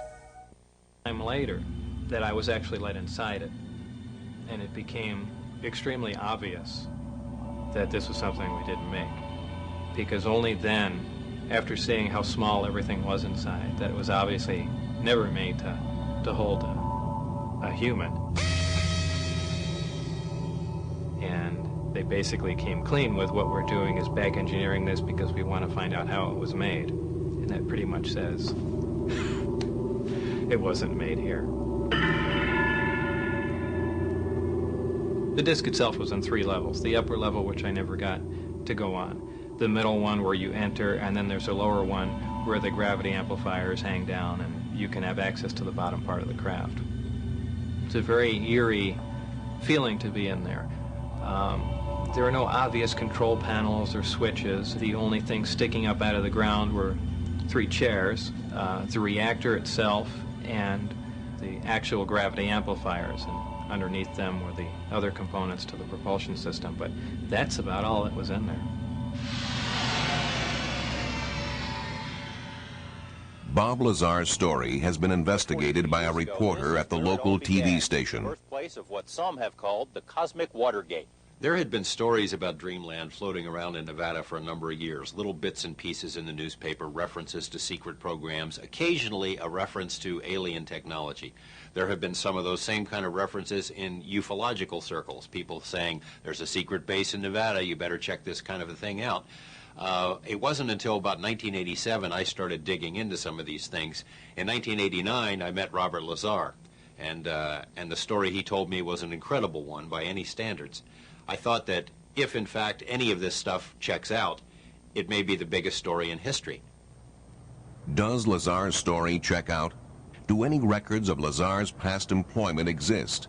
For myself and the TV station, the key to his credibility, the key to his story was always Los Alamos, because if he worked at Los Alamos, if he worked in classified projects, it is at least conceivable that he would have been brought to Nevada to work in other classified projects. As a test on his veracity, we wanted to go to Los Alamos and have him show us around. He said, I can get you in. That, yeah, we'll believe this when we see it. So we were there on a weekend. Fewer people are in the lab, and Bob, in fact, did take us in.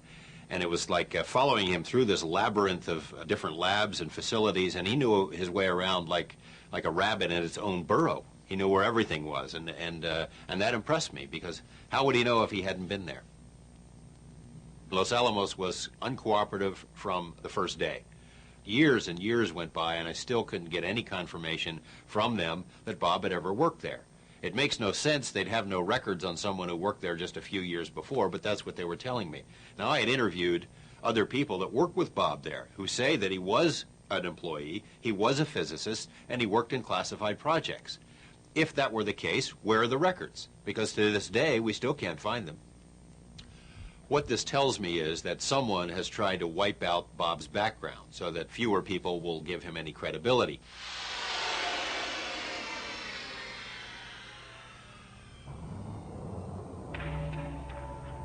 Lazar claims his first few days at the secret base were spent under guard reading briefing documents.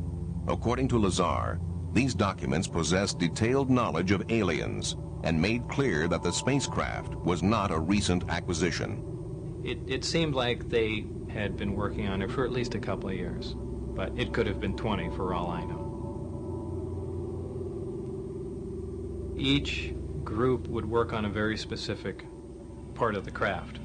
For instance, there was a group working on the metallurgy of the craft. Our group, and as a group I mean two, we had the specific job of dealing with the power and propulsion system of the craft.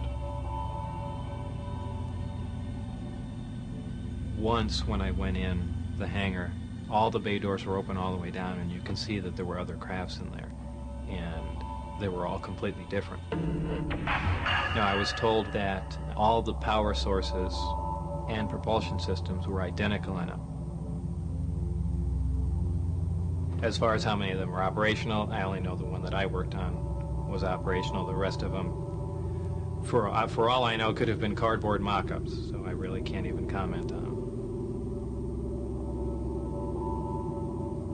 One of the craft looked like it had been stood up on end and a projectile fired through it.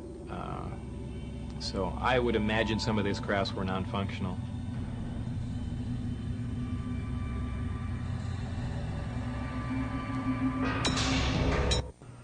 Is it coincidental that these UFOs look like planes found in Germany? Is it coincidental that huge numbers of UFO sightings witnessed in videotapes look like plans found in Nazi Germany? They've had over 50 years to develop all of this technology. To develop fusion reactors that produce energy like the sun does, but we haven't even thought about working on antimatter reactors, which is 100% efficient. And here was a working model of it, not just a working model of it, but it was small. It was something that a person could lift. And we're looking at something that you can hold in your hand and puts out more power than our full-size nuclear power plants. So this wasn't just a little bit advanced from our technology. This was something big. Is Bob Lazar telling the truth, or is Bob a disinformation agent? The claims of extraterrestrials proves that he has at least accepted the official position of the U.S. government and evolution, and is involved in the overall strong delusion of the Bible, because that's the very claim of the Bible, that they would embrace that at the end of man's probation. The hype that we evolved and that we are all products of gods from outer space is gaining ground rapidly, as Bible prophecy said it would. This acclimation program run out of the NSA is working overtime to slowly condition the masses of the world for so-called alien contact. It is one of the greatest of deceptions. The Illuminati plans to bring about their Fourth Reich of the rich are going as scheduled. The UFO sightings all around the world only hype the concept of aliens more and more, as the famous Illinois sightings.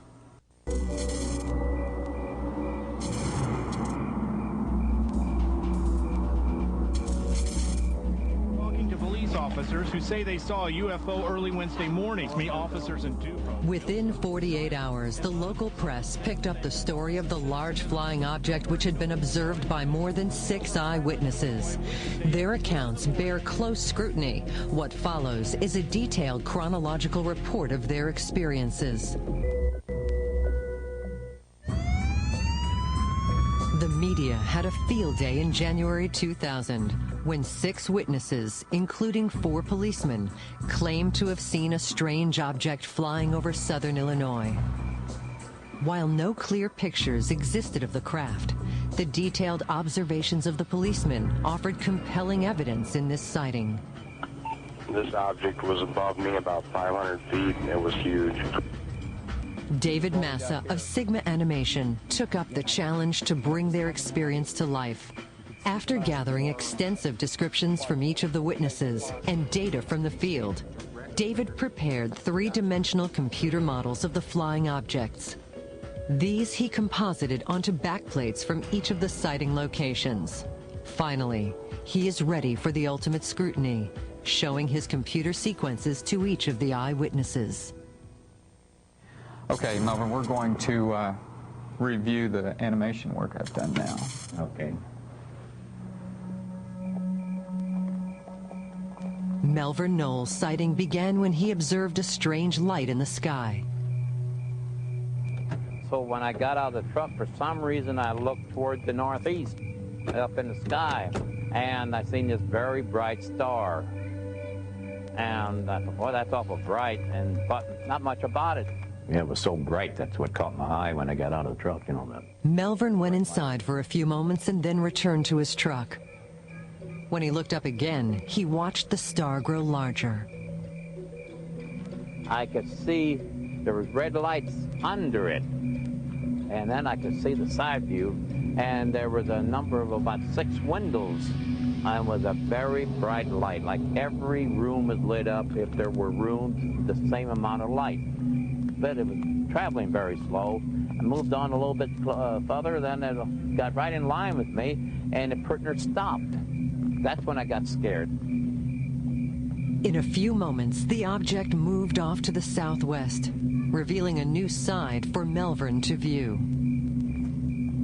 And it was windows in the rear the whole width, with lights, dimmer lights with bars over them. How about the look of the windows on the side? That was really close to what I seen. Good, good. Just brought me back to that morning when I was standing there looking at it. Ed Barton's experience, supported by the new animations, revealed some interesting details. When I got about in this position right here, I was looking off to the southeast, and that's when I saw the 2 gigantic bright white lights. It's an intense white light, kind of in between the 2 clumps of trees. And again, they were just very bright white light with like these light rays emitting off of it, kind of like the Japanese rising sun battle flag. Officer Barton drove to a closer location to get a better view. I wasn't sure what was going on at that time. I thought maybe it was an aircraft going down or something like that. So I turned on my overheads and my wigwags, and I sped up, again continuing southbound on Route 4 into Lebanon. As Officer Barton closed in on the object, suddenly it began flying towards him. He stopped his car to observe closely. Okay, that's when I started seeing what looked like an elongated, massive black triangle. But it wasn't coming really fast. It was almost like it was floating towards me. And it blotted out all the stars around it. The triangular object turned gently around, revealing a rainbow-colored pattern of lights, then suddenly accelerated southwest toward Millstadt, Illinois. It's almost like going back to that map, almost like somebody took a photograph. Well, whether it's a plane or not, it's heading westbound now. Is this pretty much what it was like as you remember? The 3rd police officer, Craig Stevens, reported the following experience. Look over the west direction and caught it out of the corner of my eye, and I saw the object. It was moving real slow. It was huge. So I immediately thought to go back and grab my Polaroid. Snapped a picture of it. The rear of it had like a strobing white light and 3 bright white lights, 1 in the center and 2 on each side, and I saw a red blinking light on the bottom. It's amazing to see it. It sends a chill up your back. Yeah. That's about as close as you can get it without being there. Definitely. And finally, Stephen Wanacott reviewed the renderings. I was surprised that the graphic was as close to what I remember seeing as it was. It was like I was seeing it again. Many of these objects may well be holographic images projected using satellite technology under Project Bluebeam. Bluebeam is a project to project the arrival of the Messiah, it is said, complete with sound projection and moving objects that will be broadcast all over the world. The ultimate goal is to convince the world that Jesus Christ was a liar or an avatar, but not a redeemer, and thereby remove him from planet Earth as an object of worship and replace him with a false Messiah called the Antichrist. Evolution is the foundation from which the strong delusion operates. Aliens prove evolution, not creation. Illuminati cosmic operations. Are there bases on the moon and Mars? With the advanced technology witnessed by thousands of people, both in and out of black projects, then the claim of Alternative 3 that there are bases on both the moon and Mars are not unfounded. Believing the world faces doom, and with the technology available, The third alternative would be most likely signs of such activity might be found.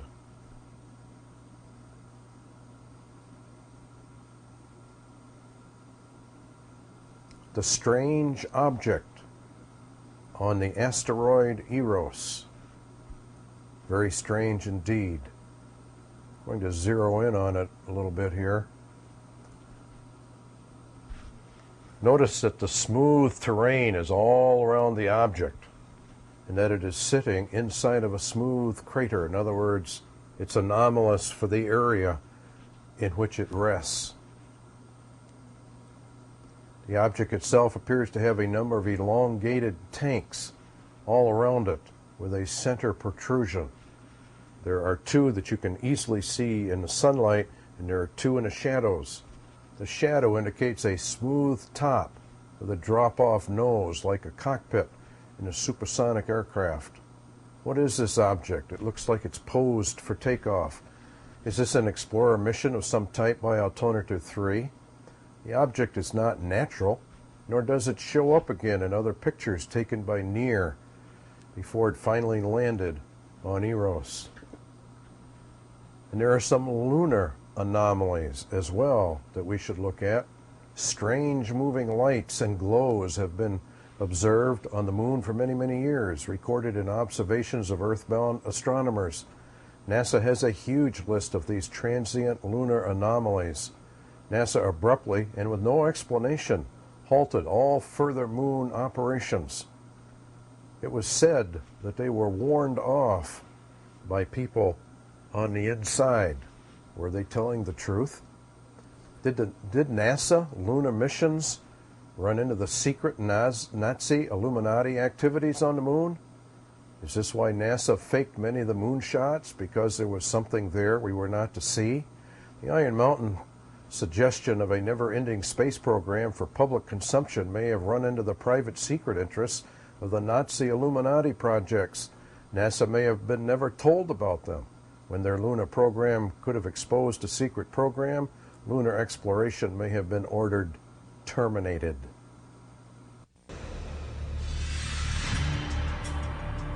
On July 16, 1969, America held its breath.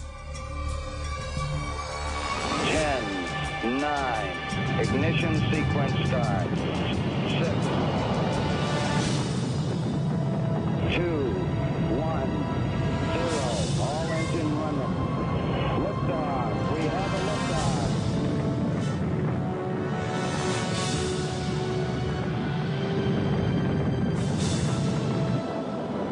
Apollo 11 blasted into space, beginning its 250,000-mile journey to the moon.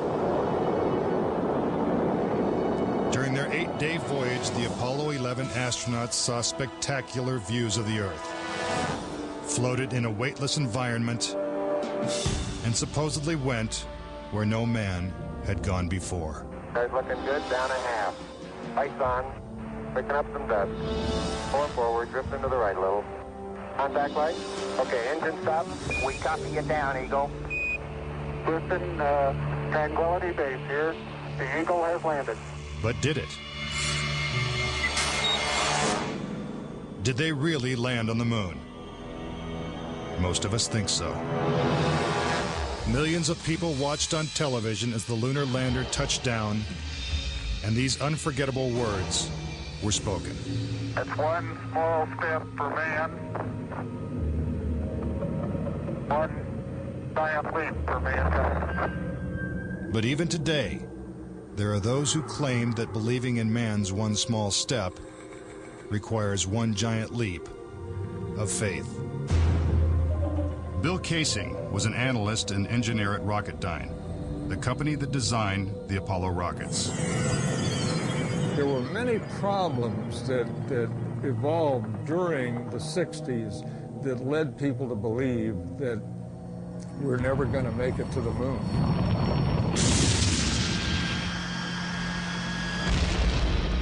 Three decades ago, when the world watched Apollo's lunar landings, Bill Kaysing was watching too. But what he saw on television, combined with his experiences at Rocketdyne, made him a skeptic. The whole thing then seemed phony to me. I think it was an intuitive feeling that what was being shown was not real. As he studied the footage more closely, he was shocked to find several inconsistencies. Casing observed that despite the clarity of deep space, the stars were missing from the black lunar sky. He saw the American flag waving, even though there is no air on the moon. And he discovered that there was no blast crater beneath the lunar lander, where its powerful rocket engine had fired. This evidence convinced Casing that we never sent a man to the moon. But NASA dismisses these charges. There are always going to be people who believe some outlandish theories, and the notion that we somehow were able to fake the lunar missions is pretty outlandish. As outlandish as it might seem, it has been estimated that as many as 20% of Americans believe we never went to the moon.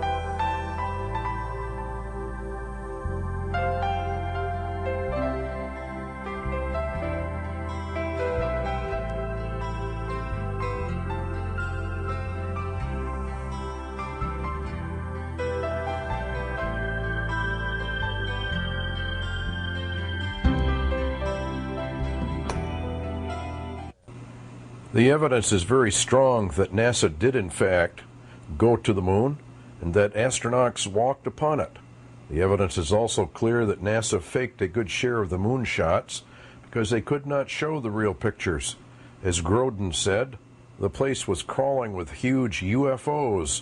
They had come down in the wrong place. Secrecy was compromised. Although Groden is not the real name, nevertheless, this event probably did take place. Under UFO Magazine printed a series of articles called Moon Secrets. In there they had a Carl Wolf who claimed he had seen photographs of a mid-20th century moon base. What was on those photos? I saw geometric shapes, I saw structures, and that is the best answer that I can give you. I saw structures that were not natural structures on the surface of the moon. Carl Wolf worked for the military and was at Langley Air Force Base as an Air Force technician during the 1960s. While there, and in his capacity working on some devices in a very secret area of Langley, he was shown by another technician photographs taken by the lunar orbiter prior to the lunar landing of structures on the moon that were specific, artificial, and constructed of stone and other materials. Some of them were very large, and he states are unmistakable evidence that someone had been on the moon before we landed in 1969, and that there are artificial structures on the moon. My boss came to me. I was working in a color lab at that time. I was a technician, photographic technician. I was asked to go over to this facility on Langley Air Force Base where the NSA was bringing in the information from the lunar orbiter. And so I packed up some tools. I went over. I went into the facility. A couple of officers took me into this hangar. It was a very large hangar. So they took me into this laboratory. I took a look at the equipment. There was an airman second class in there. I was an airman second class as well. He turned the equipment on and put it through its paces. It didn't do what it was supposed to do. I saw what was going on with it. And I said to him, you know, we'll have to take this thing out of the lab if we're going to work on it. We can't work in it on it in here in the darkroom environment. So everyone left the facility, left the darkroom, except this airman second class and myself, and we're in waiting for someone to come to remove this piece of equipment. And at the time, I didn't know what the real purpose of this darkroom and this operation in this facility was. I thought this was where they were bringing the data in and then releasing the images to the public. They were doing 35mm strips of film at that time, which were then assembled into 18.5 by 11-inch mosaics, they were called. There was a digital signature and a grayscale on every 35mm strip. And those strips were from successive passes around the moon. So he was showing me how all this worked, and we walked over to one side of the lab, and he said, by the way, we've discovered a base on the back side of the moon. And I said, whose? What do you mean, whose? He said, yes, we've discovered a base on the back side of the moon. And at that point, I became frightened, and I was a little terrified, thinking to myself that if anybody walks in the room now, I know we're in jeopardy, we're in trouble, because he shouldn't be giving me this information. And then he pulled out one of these mosaics and showed this base, which had geometric shapes. There were towers, there were spherical buildings, there were very tall towers, and things that looked somewhat like radar dishes, but they were large structures. If I compare it to what I'm seeing now, because I do have photographs that have artifacts in them that are similar to what I saw, they're massive. Some of the structures are, half a mile in size. So they're huge structures. Some of the buildings seem to have very reflective surfaces on them. A couple of structures that I saw reminded me of cooling towers at power generating plants. They had that sort of a shape. Some of them were just very, very straight and tall with a flat top. Some of them were round. Some of them looked like a Quonset hut, with a domed kind of, like a greenhouse. The particular shot that I saw, there were several clustered together over a landscape, a fairly large landscape. I didn't want to look at it any longer than that because I felt that my life was in jeopardy.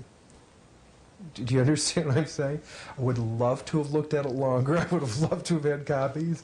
I would love to have, said more about it or discussed it more, but I knew I couldn't, and I knew that young fellow who was sharing this was really, really overstepping his bounds at that point.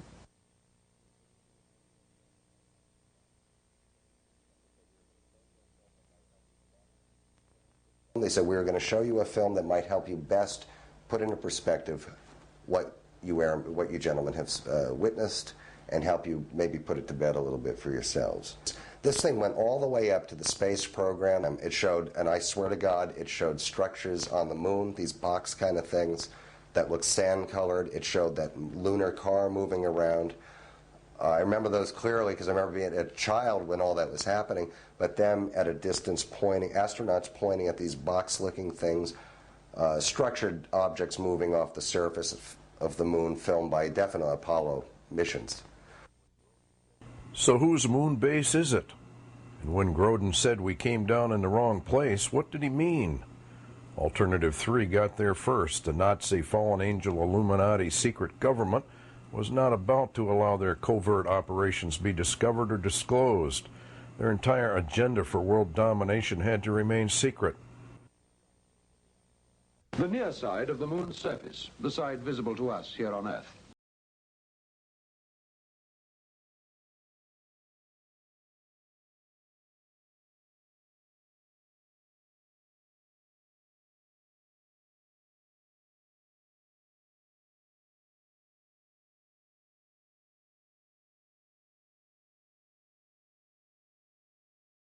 Flashing. That's all so far. Just a light going on up on the edge of the crater. Can you give the coordinates? Well, there's something there. Maybe a little further down. It couldn't be a Vostok, could it? Oh, I can't be sure. It's possible. The Russian Vostok flights took place in the early 60s. They were, as we've said, Earth-orbiting spaceships, not designed to reach the moon. So what are we to make of this casual suggestion by Houston Mission Control and an equally casual acceptance by the lunar module pilot that in 1972 an obsolete Russian spaceship is orbiting the moon, flashing its lights?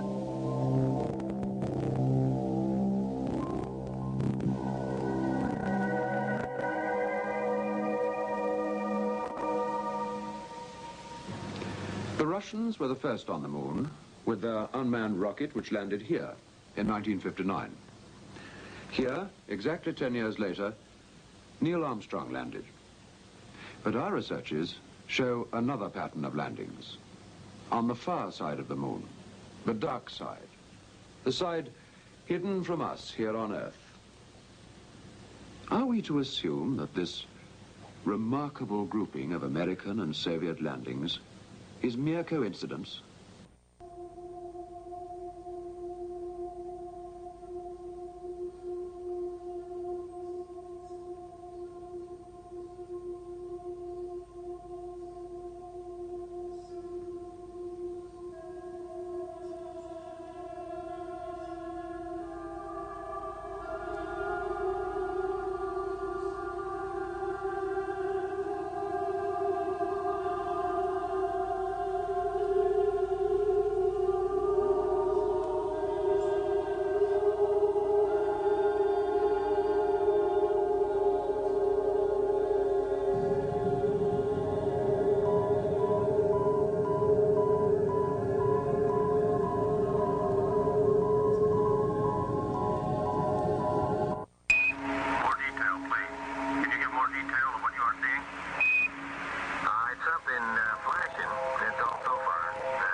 In the book Extraterrestrial Archaeology, Incredible Proof That We Are Not Alone, you'll find some amazing photographs.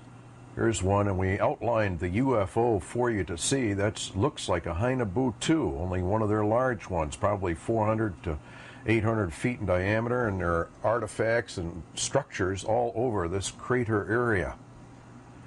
And there are a lot of those kind of structures on the moon, actually. Here's one of the cigar-shaped UFOs seen leaving the moon. You can see how it's kind of in an upright position. These cigar-shaped UFOs have been seen all over the world, and the descriptions of them are almost identical. They're very, very silvery. They sort of float along, and they are relatively large. Dr. Peter Bader claimed that these huge cigar-shaped UFOs were actually Russian cosmospheres. And they can range in size from 100 feet to almost 2 miles in size. The Germans had plans for such cosmospheres already on the drawing boards. If you will recall the plans you saw, these huge objects have been photographed on the moon and in orbit around Mars, as have huge motherships of the saucer variety.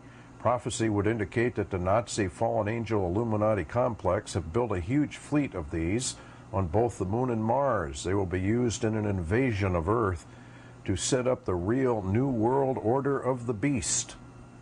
This complex operates in total secrecy and is coordinating affairs on Earth with their moon and Mars operations, and will invade to rescue mankind and set up their Elohim New World Order under the false Messiah. The arrival is called Lying Signs and Wonders by the Bible, and it is the actual arrival of the Antichrist.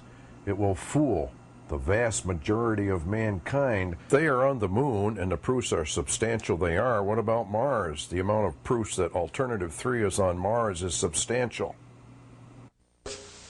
Has been found by me, confirmed by by Earl Torn. It's not just a joke. Yeah, I'm sorry, do you have a question, though? I mean, we want to... The question is, has anybody in your group mentioned any part of the Mars? Yes, we have a very significant witness who in your materials is only identified as AH. It's AH. He is a deep throat.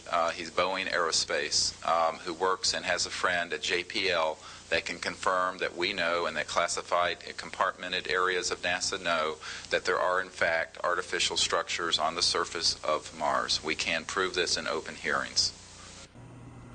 Testimony of AH. This is the actual written testimony. They, NASA, know it's a face. They know that it was carved by somebody other than us. In an imaging area, they know for a fact that the face on Mars is real. They know for a fact that the face on Mars was made from an extraterrestrial race that came to Earth about 45,000 years BC. They set up civilization here on Earth and went back and forth from Mars to our planet Earth to give us information and to further the race they created, which is us. The Bible says that is a flat-out lie, the very foundation of the strong delusion that will sweep all Christ-rejecting, creation-rejecting people into eternal hellfire. And this is serious. The Antichrist is referred to by the prophet Daniel as the God of forces, also known as the God of fortresses. Mars is the planet of war. There's absolute evidence of walled cities on Mars and of ancient pyramids of different types. And it was not extraterrestrials, but Satan's kingdom that went back and forth from Mars to Earth. And God destroyed his kingdom, destroyed his going up and down in the stones of fire. Mars is to play a central role in the unveiling of the Antichrist and the lying signs and wonders of the arrival of this God of forces posing as our creators. It is for this reason that the occult forces of Hollywood are producing all of these Mars movies and documentaries for television. We are reaching the apex of the evolution conspiracy. In the Old Testament, the word Baal is actually a reference to Mars and the god of forces. The ancients worshipped Mars under the names of Baal because Mars had an orbit that came very close to Earth on occasion and caused great earth changes to occur when they passed by each other. Now, Jesus Christ said that as it was in the days of Noah, so shall it be again. That reference may well indicate that when the powers of heaven are shaken, the Mars orbit will once again change, and Mars will once again be worshipped as Baal by modern man. There is nothing new under the sun. What was will be again.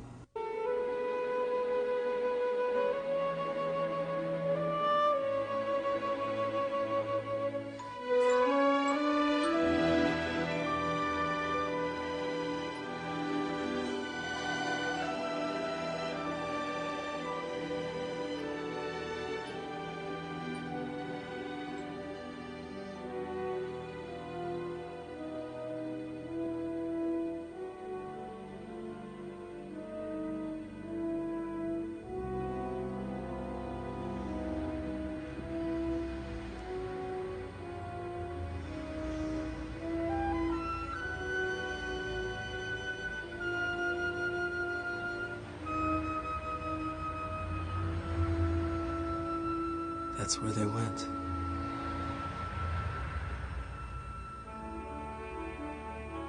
Look, one stayed behind.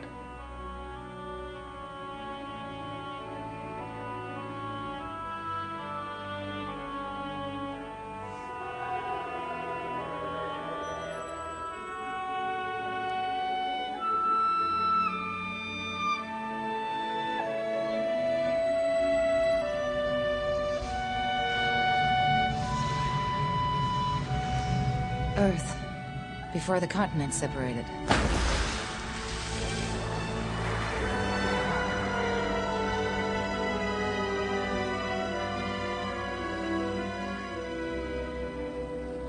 My God, that's it. Hundreds of millions of years ago, there was a sudden explosion of life on Earth. The first multi-celled plants and animals appeared. No one has ever understood why or how it happened.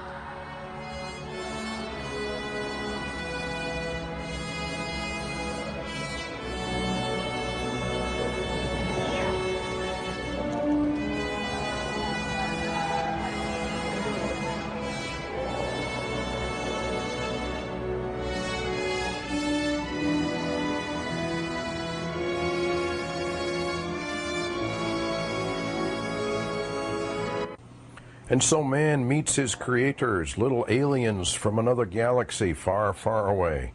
The God of the Bible is the God who created time, space, energy, matter, spirit, and life. He created mankind out of his own hand and makes no mention of aliens partaking in that exercise. He does not, for they did not.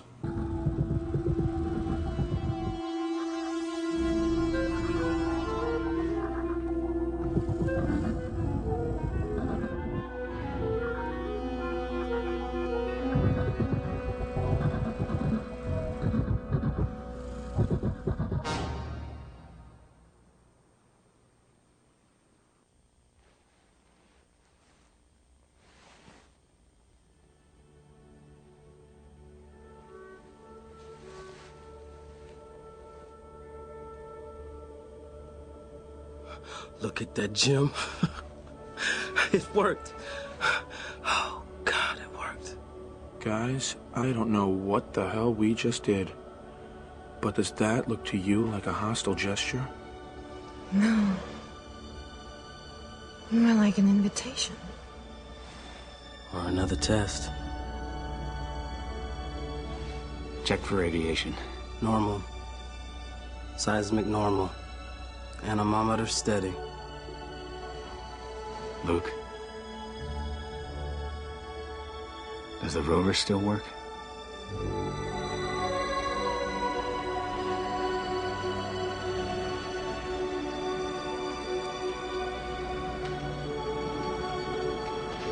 Phil, do you read? Yeah, Jim, your signal's breaking up a little in the storm, but I read you. We're at the face. We're gonna need a few minutes here. Same deadline. Launch at 1950 with or without us. Copy? Copy that. Jim, you sure you want to do this? I'm not sure about anything anymore.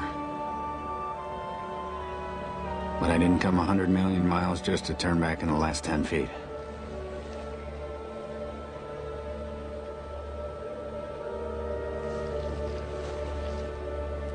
Yeah.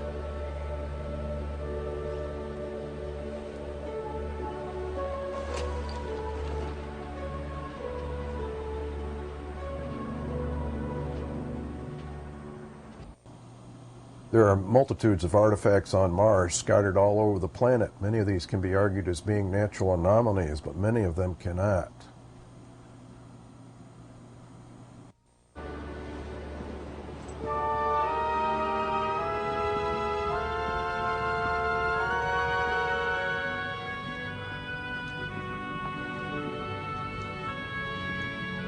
Look.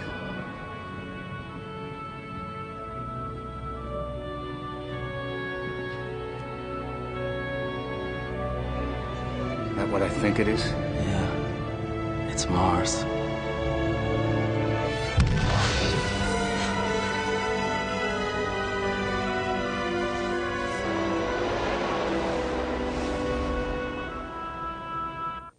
God does not say exactly how he destroyed Satan's kingdom, but the concept here is that this kingdom was destroyed and that this led to the creation of man on earth.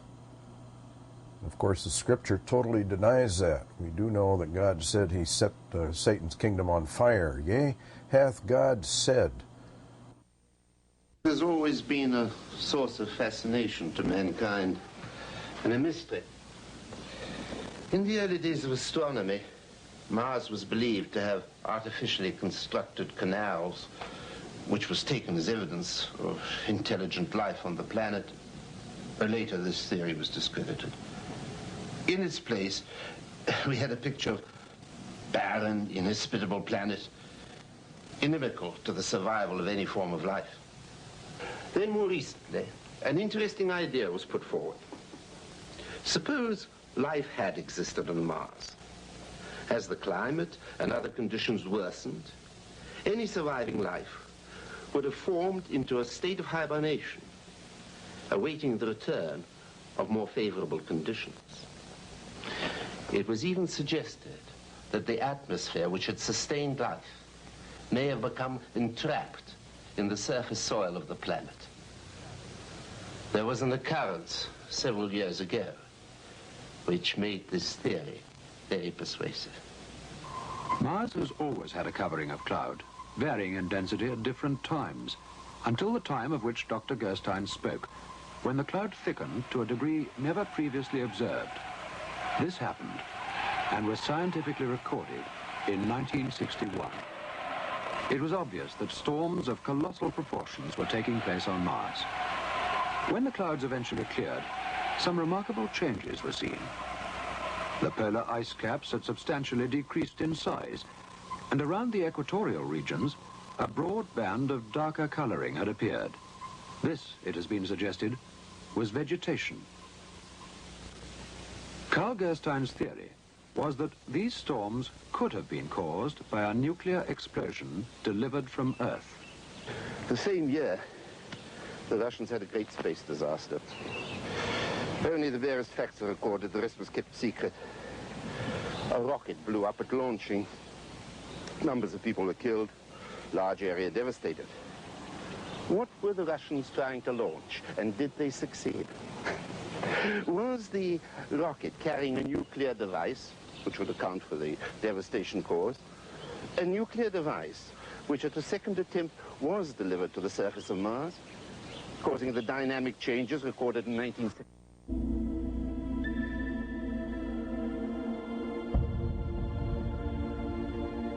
By the year 2000, we had begun to overpopulate, pollute, and poison our planet faster than we could clean it up. We ignored the problem for as long as we could, but we were kidding ourselves. By 2025, we knew we were in trouble and began to desperately search for a new home, Mars. For the last 20 years, we've been sending unmanned probes with algae, bioengineered to grow there and produce oxygen. We're going to build ourselves an atmosphere we can breathe. And for 20 years, it seemed to work. It looked like we pulled it off. We'd done it. Then, all of a sudden, oxygen levels started to drop. We don't know why.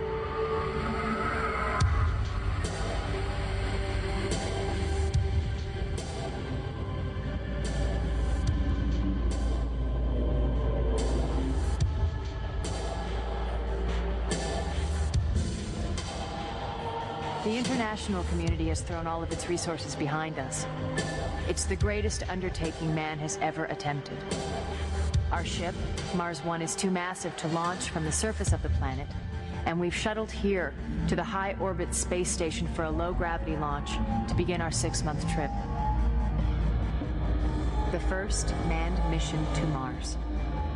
The hope and survival of mankind rests on us.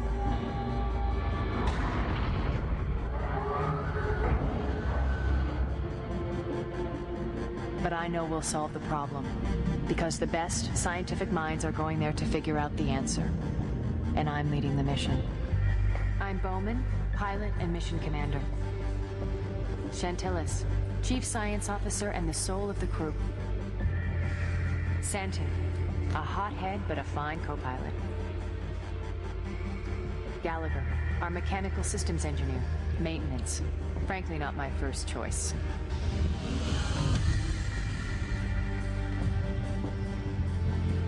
The two civilian members of the team are Birchnell, one of the world's leading bioengineers and his own greatest hero.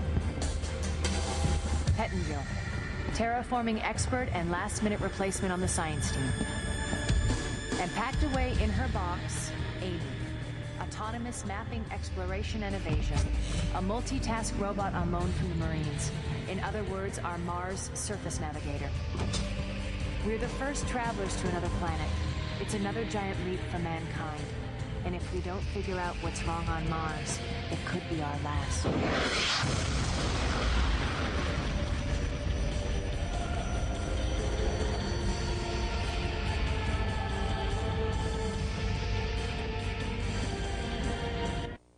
Alternative 3 says the first landing on Mars was 1962 and that life was found. Using the jukebox decoder, they finally play the NASA tape. However, with operational anti-gravitational sauces, they may have been there long before then. Circuit and played once again the videotape that Sir William Ballantyne, before his death, had sent to his friend John Hendry. This time, we obtained an acceptable picture, which you are now about to see as we saw it. We're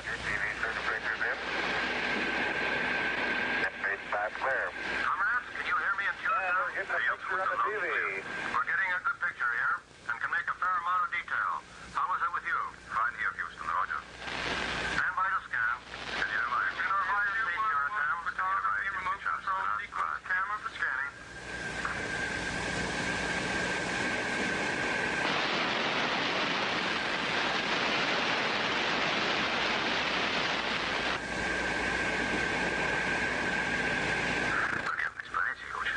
Okay, and mode 1 scanning. Stand by and move on. Standing by. Roger, standing by. Hey, isn't that an old riverbed? Can you verify that, Curatam? Roger, Houston, we saw it. Кажется, гораздо более живой, чем это небо думали. Stand by for readings, Houston. Standing by, Curatam. Temperature 4 degrees Celsius. Температура 4 градуса Цельсия. Wind speed 21 kilometers per hour from southwest. Скорость ветра 21 километров в час. Atmosphere pressure 707.7 millibars. Атмосфера давления 707 millibars. It's good. It's good, Curatam. On the nose. Здесь работает. Stand by for landing, Curatam. Stand by. Мы сделали, мы достигли. Hallelujah. Мы достигли.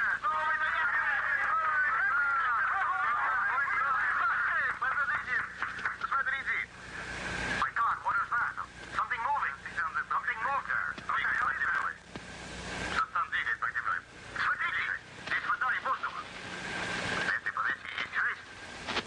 Boy, if they ever take the ramp up, this thing is going to be the biggest date in history. 22nd May, 1962. We're on the planet Mars, and we have life. Замечательно! Отлично! Поздравляем! Наконец-то!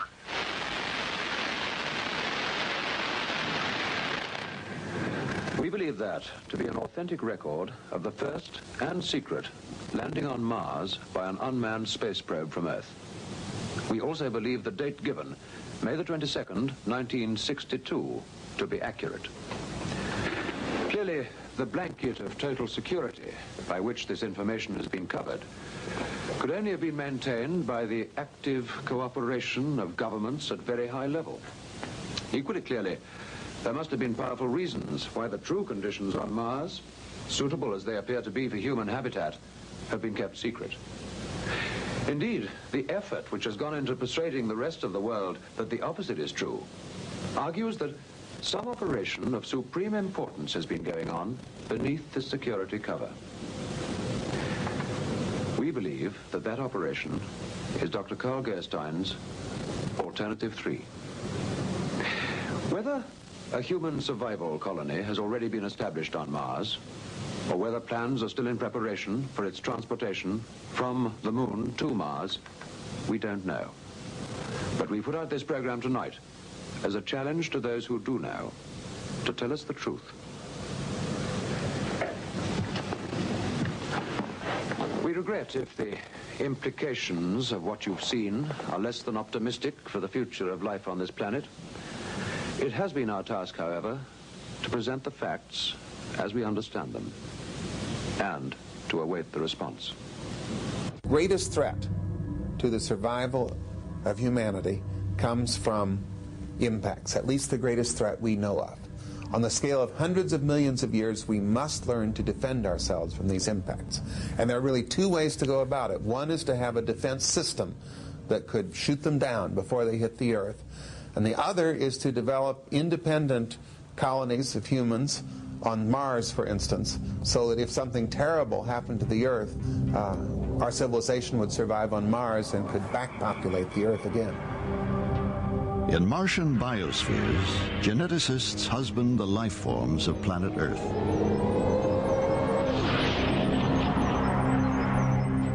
After the apocalypse, they return to our barren world with eggs and seeds and the precious stock of humankind.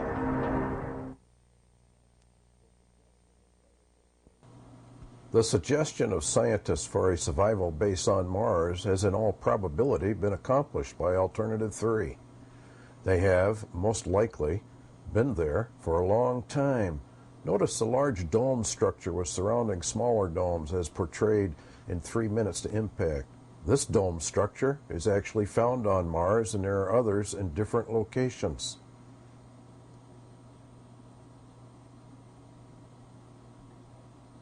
Here's an artist's rendition of the dome from a side view, and it appears very, very much like it's some sort of a living quarters or greenhouse or some sort of protective structure.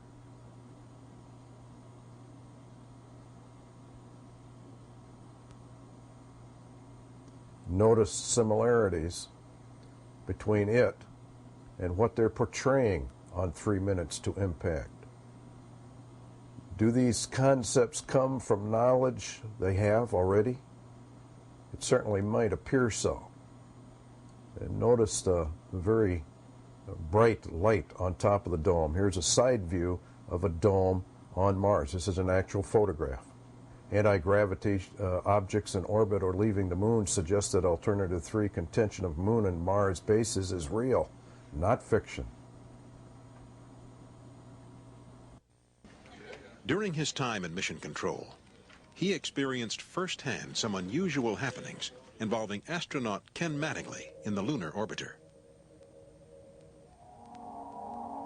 The one most peculiar sighting of something that we never found out what it was, and we thought it should be easy to, was the sighting of flashes on the surface of the moon by Ken Mattingly during the Apollo 16 mission.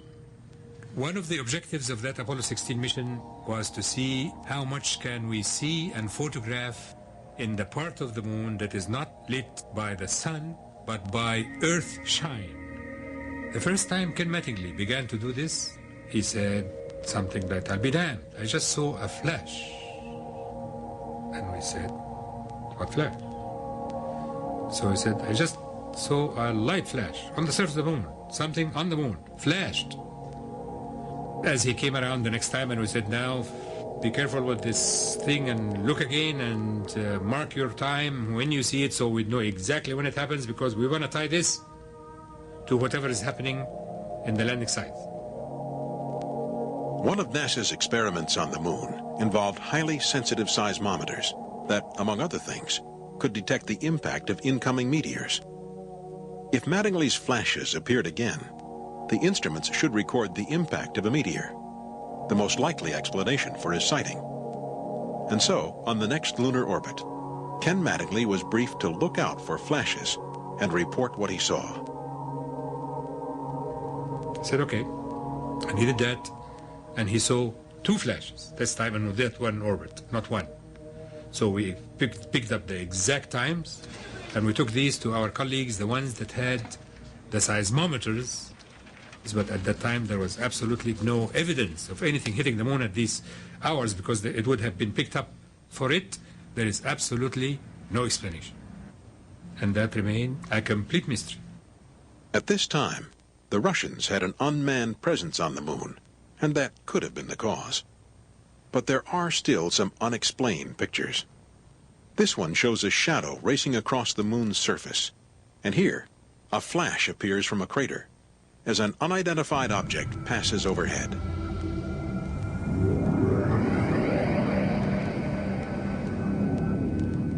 There's a funny object right there.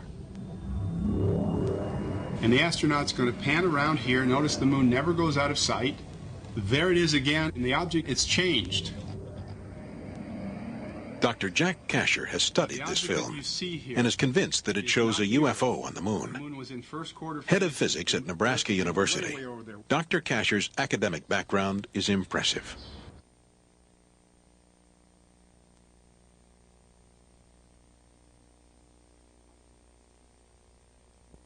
I think that NASA would tend to be quiet about anything that would tend to have an extraterrestrial interpretation. I think it's like the rest of the branches of the government. I think there's a cover-up, and they are keeping things concerning UFOs from us. 3, 2, 1.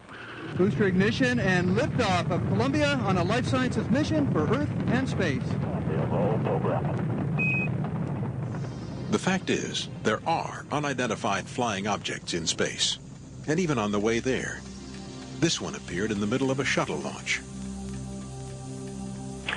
Space Lab Huntsville, we have switched to TVC-2. On another occasion, on mission STS-73, astronaut Katie Coleman is heard to announce loud and clear that she's just seen a UFO. We have an unidentified flying object. Is there something going on in space that we're not being told?